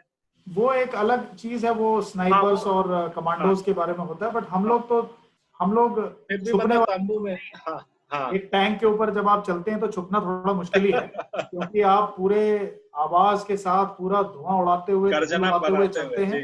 जी जी तो जी हम लोग वो डंके की चोट पर काम करने वाली फौज हैं, अगर मैं आपकी लैंग्वेज में बोलूं। जी जी। तो कोई सीक्रेसी, कोई छुपाव और कोई बिल्कुल छुपने बिल्कुल। की कोई आशंका ही नहीं है। आप अपने हाँ आप को छुपा ही नहीं पाएंगे। जी। 14 से 20 टन लोहे का आप टैंक लेके चल रहे हैं, हाँ हाँ जो कि हर किलोमीटर में 1 लीटर डीजल पी रहा है, उतना धुआं उड़ा रहा है और जी जी धूल उड़ रही है। जी। छुपना असंभव है। बिल्कुल। तो आमने सामने आर पार की लड़ाई होती है हाँ मैकेनाइज्ड हाँ। वॉरफेयर में, और वो हमने सीखा। वाह। और वो एक समय था और पराक्रम का, जबकि हमने बस इंटरनेशनल बॉर्डर क्रॉस नहीं की, बाकी सब किया। वो भी हो जाता, बट एक एक 30 किलोमीटर की दूरी रह गई थी हमारे हाँ पास। हाँ हाँ। अच्छा तो काफी सारी वाकई हुए थे उस टाइम। तो अच्छा वो एक अच्छा एक्सपीरियंस रहा, हमने बहुत कुछ सीखा। अच्छा। एक असली लड़ाई के हालात में जो आदमी सीखता है, बिल्कुल वो आपके दिमाग में एक छाप बन जाती है, बिल्कुल बिल्कुल और आप उन लेसन्स को कभी भूलते नहीं। बिल्कुल, मतलब अपनी जिंदगी में भी उतार पाते हैं। जी बिल्कुल। और जिंदगी भर वो मुझे काम आया वो एक्सपीरियंस। बिल्कुल बिल्कुल। तो ये तकरीबन 1.5 साल चला, और उसके बाद मैं अपनी पलटन में हम अम्बाला वापस आ गए। अच्छा उसके बाद फिर मुझे मौका मिला J&K में बारामूला में 1 साल एक जनरल ऑफिसर कमांडिंग साहब का एडीसी वाह करने का। वाह वहां पर मैंने लाइन ऑफ कंट्रोल के एरिया को बहुत करीब से देखा, वाह और एक 20-25 दिन की ट्रिप भी की अकेले वाह अपनी छोटी सी टुकड़ी के साथ, जिसमें वाह। करीब एक डिवीजन की पूरी लाइन ऑफ कंट्रोल को मैंने पैदल कवर किया और जगह जगह जाके देखा कि वाह क्या वाह हालचाल है और कैसे वाह। डिप्लॉयमेंट थोड़ा हो सा रही अगर आप मतलब बता पाए, जेएनके तो एक वाकई में हमारे लिए थोड़ा समझना मुश्किल होता है, अगर जेएनके का अनुभव अगर आप थोड़ा डिटेल में थोड़ा है। हाँ बताएं। बिल्कुल, मैं वही आपको बता रहा हूँ। इस एक साल के बाद मैंने वॉलंटियर किया राष्ट्रीय राइफल्स नामक ऑर्गेनाइजेशन के लिए, वाह जो कि अगेन जेएनके में डिप्लॉयड है और it is a specialist counter insurgency force right. कि सिर्फ इंसर्जेंसी से लड़ने के लिए ही बनाया गया है। जी 2 साल से 2.5 साल की पोस्टिंग एक व्यक्ति जी पा सकता है। तो मैं एक साल पहले बारामूला में रहा और उसके बाद मैं आरआर में आ गया, तो करीब 60 किलोमीटर का मूवमेंट विद इन जेएंडके हुआ मेरा। और मैं उसके बाद बडगाम डिस्ट्रिक्ट में पोस्ट हुआ। उस पोस्टिंग के दौरान बिकॉज ऑफ टैक्टिकल डिप्लॉयमेंट्स मैं कुछ समय बडगाम में रहा, कुछ समय अनंतनाग में रहा। उसके बाद वाह। श्रीनगर एयरपोर्ट पर मेरी ड्यूटी रही। इसके अच्छा बाद मैंने करीब 6 से 8 महीने लाइन ऑफ कंट्रोल पे कुपवाड़ा में भी निकाले। तो वाह। तकरीबन जेएंडके की खूबसूरती मैंने कई जगहों से काफी देखी। करीब से जी। और मैं अपने जेएंडके के एक्सपीरियंस को 3-4 सेंटेंसेस में ही आपको बताता हूँ। जेएंडके से ज्यादा खूबसूरत जगह हमारी कंट्री में नहीं है। क्या बात है। जेएंडके के लोग एक यूनिक, जैसे हमारे देश में हर क्षेत्र एक यूनिक क्षेत्र है, वैसे ही जेएंडके का कल्चर एक यूनिक है। वहाँ के लोगों का कल्चर यूनिक है, क्योंकि अच्छा कहीं और आपको देखने को नहीं मिलेगा। अच्छा और मुझे इतना लगाव है उस जगह से, क्योंकि मैं उसके बाद फिर बाद में एक पोस्टिंग गया, अभी अच्छा 2 साल पहले मैं पुलवामा में था। तो मुझे उस जगह से बड़ा लगाव है। अच्छा। और खासकर वहां पर जो मैंने पहाड़ों में लाइन ऑफ कंट्रोल पे 14,000 फीट पे बर्फ के वाह। बीच में जो टेन्योर काटा, अच्छा अच्छा मुझे मुझे ऐसा लगा कि मेरी जिंदगी में 6 महीने तो बढ़ गए। अच्छा शुद्ध हवा, चश्मे का अच्छा पानी। और अच्छा। और वहाँ के लोग लोग कैसे थे? जो पहाड़ों में रहने रहने वाले लोग हर जगह आपको सिंपल ही मिलेंगे। हाँ हाँ वो तो है। हाँ बड़े सिंपल, हार्ड वर्किंग, मेहनत हाँ करने हाँ हाँ वाले लोग। हाँ। जो अर्बन एरिया है वो जैसे हर जगह अर्बन एरिया होता है, कोई अलग अलग कुछ नहीं है। जी जी जी बट कुदरत की दी हुई खूबसूरती बहुत है वहाँ। जी वहाँ के ट्यूलिप गार्डन्स, वहाँ की झील, जी वहाँ के पहाड़, वहाँ के जो जी चारगाह हैं, जी वहाँ जी की जी जो रिवर राफ्टिंग वाली लोकेशंस हैं, जी जी जी इट इज वेरी ब्यूटीफुल। जी जी वहाँ पे गुलमर्ग में जो स्की स्लोप्स हैं, लोग स्विट्जरलैंड से वहाँ स्कीइंग करने के लिए आते हैं। जी। स्विट्जरलैंड में ऐसे स्लोप्स नहीं देखते। वाह वाह वाह। खूबसूरत जगह, खूबसूरत। तो और आशा करते हैं मतलब वापस आएंगे वो दिन हमारे स्विट्जरलैंड वाले। मेरे ख्याल से तो ऐसे कोई हालात इतने खराब कभी थे भी नहीं वहाँ। अच्छा हाँ, बीच में कुछ हुई थी हालत खराब, जबकि टूरिज्म वगैरह बंद हो गया। तो 2005 से 8 के बीच में मैं वहाँ था। मुझे तो खूब टूरिज्म दिखा, खूब अच्छी इकोनॉमी दिखी, लोगों की हाँ इतनी भीड़ देखी मैंने वहाँ। कश्मीर में रोपवे बना, उसका उद्घाटन देखा मैंने। हाँ हाँ हाँ बड़ी सारी चीजें होते हुए देखी वहाँ और हाँ बड़े हाँ अच्छे एक्सपीरियंसेस रहे। हाँ हाँ। पिछले 2-3 साल में थोड़े हालात खराब हुए हैं, बट जी मुझे ऐसा लगता है कि हमारे मीडिया द्वारा हमेशा नेगेटिव न्यूज दिखाई जाती है। जी जी जी ये जो अच्छी काफी बातें हैं वो नहीं बुरी। दिखाई जाती। जी। और मेरा भी एक छोटा सा अनुभव मैं यहाँ पे शेयर करना चाहूंगा। मैं बिल्कुल गया था वहाँ पे अपने ये अमरनाथ यात्रा पे गया था, और थोड़ा बिल्कुल, फिर मैं वैष्णो देवी में अच्छा गया अच्छा, था। मैं भी गया हूँ बिल्कुल। हाँ जी जी। तो जब मैं रास्ते में जा रहा था तो हमारे बस पे किसी ने पत्थर फेंका। उस समय पे थोड़ी एक तनातनी चल भी रही थी, लोग काफी ज्यादा वो गुस्से में थे, कुछ जमीन का मामला चल रहा था। और जब हम लोग जा रहे थे तो फिर हमने देखा कि अचानक से गाड़ियां आती है कुछ काले झंडों में, और लोग नारे लगाते हैं। और फिर पुलिस आती है, सेना आती है, तो फिर इमिडिएटली सब कुछ अंडरग्राउंड हो जाता है। तो मतलब ये सब थोड़ा एक भ्रम पैदा करता है, मगर जब आपसे बात कर रहा हूँ तो काफी ज्यादा एक क्लैरिटी मिल रहा है कि ऐसा कुछ भी नहीं है वहाँ। नहीं नहीं, मैं तो वहाँ पे मेरे ख्याल से 5 से 6 साल मैंने करीब निकाले हैं जेएंडके में, और मैं बहुत क्लियर हूँ इस मामले में। देखिए, पॉलिटिक्स और मीडिया जी एक ऐसी चीज है जो सब जगह समान रूप से लागू है। इससे ज्यादा मैं क्या बोलूँ अभी आपको। बिल्कुल बिल्कुल, समझने वाले समझ जाएंगे जी। नारे कोई अपने घर से निकल के रात को उठ के नहीं लगाता। कोई पॉलिटिकल पार्टी या कोई संगठन उसको ऑर्गेनाइज करता है, जी जी ये जी लगवाता है, तभी ये चीज होती है। जी जी अब आप मुझे बताएं कि आपको अगर कोई चीज पसंद नहीं आ रही तो आप अपने घर बाहर जाके नारे लगाते हैं? नहीं, ना मैं लगाता हूँ। कोई हाँ नॉर्मल आदमी ये काम जी नहीं। सबके पीछे कोई ना कोई ऑर्गेनाइजेशन, कोई ना कोई इंटेंट और एक वेस्टेड इंटरेस्ट होते हैं, जो कि जैसे कश्मीर में वैसे बाकी जगह पे। बिल्कुल बिल्कुल। हालात खराब होने की बात करें तो मेरे ख्याल से क्राइम, जैसे यूपी में मैं कल खबर पढ़ रहा था, कोई एक क्रिमिनल माफिया ने 8 पुलिस वालों को खत्म कर बिल्कुल दिया बिल्कुल, काफी और वो हृदय आदमी विदारक पकड़ में है। नहीं आ रहा। अभी उसमें और एक आतंकवादी में क्या फर्क है? बिल्कुल, वो तो अगर मतलब। वो स्थिति यूपी में भी हो रही है तो यूपी और जेएंडके में क्या फर्क रहेगा? और मैं बुरा आपको क्या अपना, हुआ कि थाने के अंदर का ही कोई घर का बेदी लंका ढाए। जो भी हो, जो जी, भी हो, मैं कह रहा हूँ ऐसे हालात तो सब जगह हैं, बिल्कुल बिल्कुल क्राइम सब जगह है। बिल्कुल। तो मैं पर्सनली अपना एक्सपीरियंस जो आपको बता सकता हूँ, मैं वहां पे सारे टूरिस्ट डेस्टिनेशंस में गया हूँ एक सिविलियन के वाह तौर पे। वाह एक सिविल गाड़ी में ऐसे ही टी शर्ट और जीन्स पहन के मैं गया हूँ, वाह खूब खरीदारी की है। मेरी वाह वाइफ श्रीनगर में रह चुकी हैं 1 डेढ़ साल। वाह हमारे एक्सपीरियंस बहुत अच्छे हैं। वाह। और ये भी आपको बताना चाहूंगा, जो ये एक मीडिया पोर्ट्रे करता है कि वहाँ के लोग फौज से नफरत करते हैं और हाँ हाँ हाँ, ये मतलब मैं बहुत पूछना चाह रहा सेंटिमेंट था। है। मेरे इतने अच्छे दोस्त हैं कश्मीरी जो कि वहां अच्छा। पे रहते हैं, वाह कि मुझसे मिलने के लिए बंबई तक आए हैं। वाह, क्या बात है। तो मुझे तो नहीं लगा कभी ऐसा। अगर ये जो नफरत का भाव है, अगर कोई आदमी गलत काम करेगा तो उसको नफरत ही मिलेगी। बिल्कुल बिल्कुल। आप जैसा अपना व्यवहार रखेंगे वैसा आपको व्यवहार बदले में मिलेगा। जी जी जी। मैंने अपनी नौकरी के दौरान एक कंपनी कमांडर के तौर पे काउंटर इंसर्जेंसी ऑपरेशंस में हिस्सा लिया, बहुत सारे ऑपरेशंस किए, बट एक थंब रूल हमेशा फॉलो किया कि किसी भी इनोसेंट आदमी पे आंच नहीं आनी। वाह, ये काफी और आपका बस एक। इतना फॉलो करने से मेरे इतने दोस्त बने कि मैं जब 6-8 साल के बाद दोबारा कश्मीर पोस्टिंग गया तो लोगों ने मुझे पहचाना, एक्सेप्ट किया, मेरे साथ चाय पी, मेरे साथ बातें की और मुझे वाह। इतनी मदद की, क्योंकि सडनली मैं एक अलग टाइप के रोल में गया जहां पे मुझे जमीन के मामलों से डील करना था। अच्छा। तो उसके लिए लोकल अथॉरिटीज के साथ मेरे रिलेशंस बिल्कुल होने बहुत जरूरी बिल्कुल। थे। इतनी मदद मिली, मैं जनाब आपको बता नहीं सकता। अच्छा, इंटरेस्टिंग।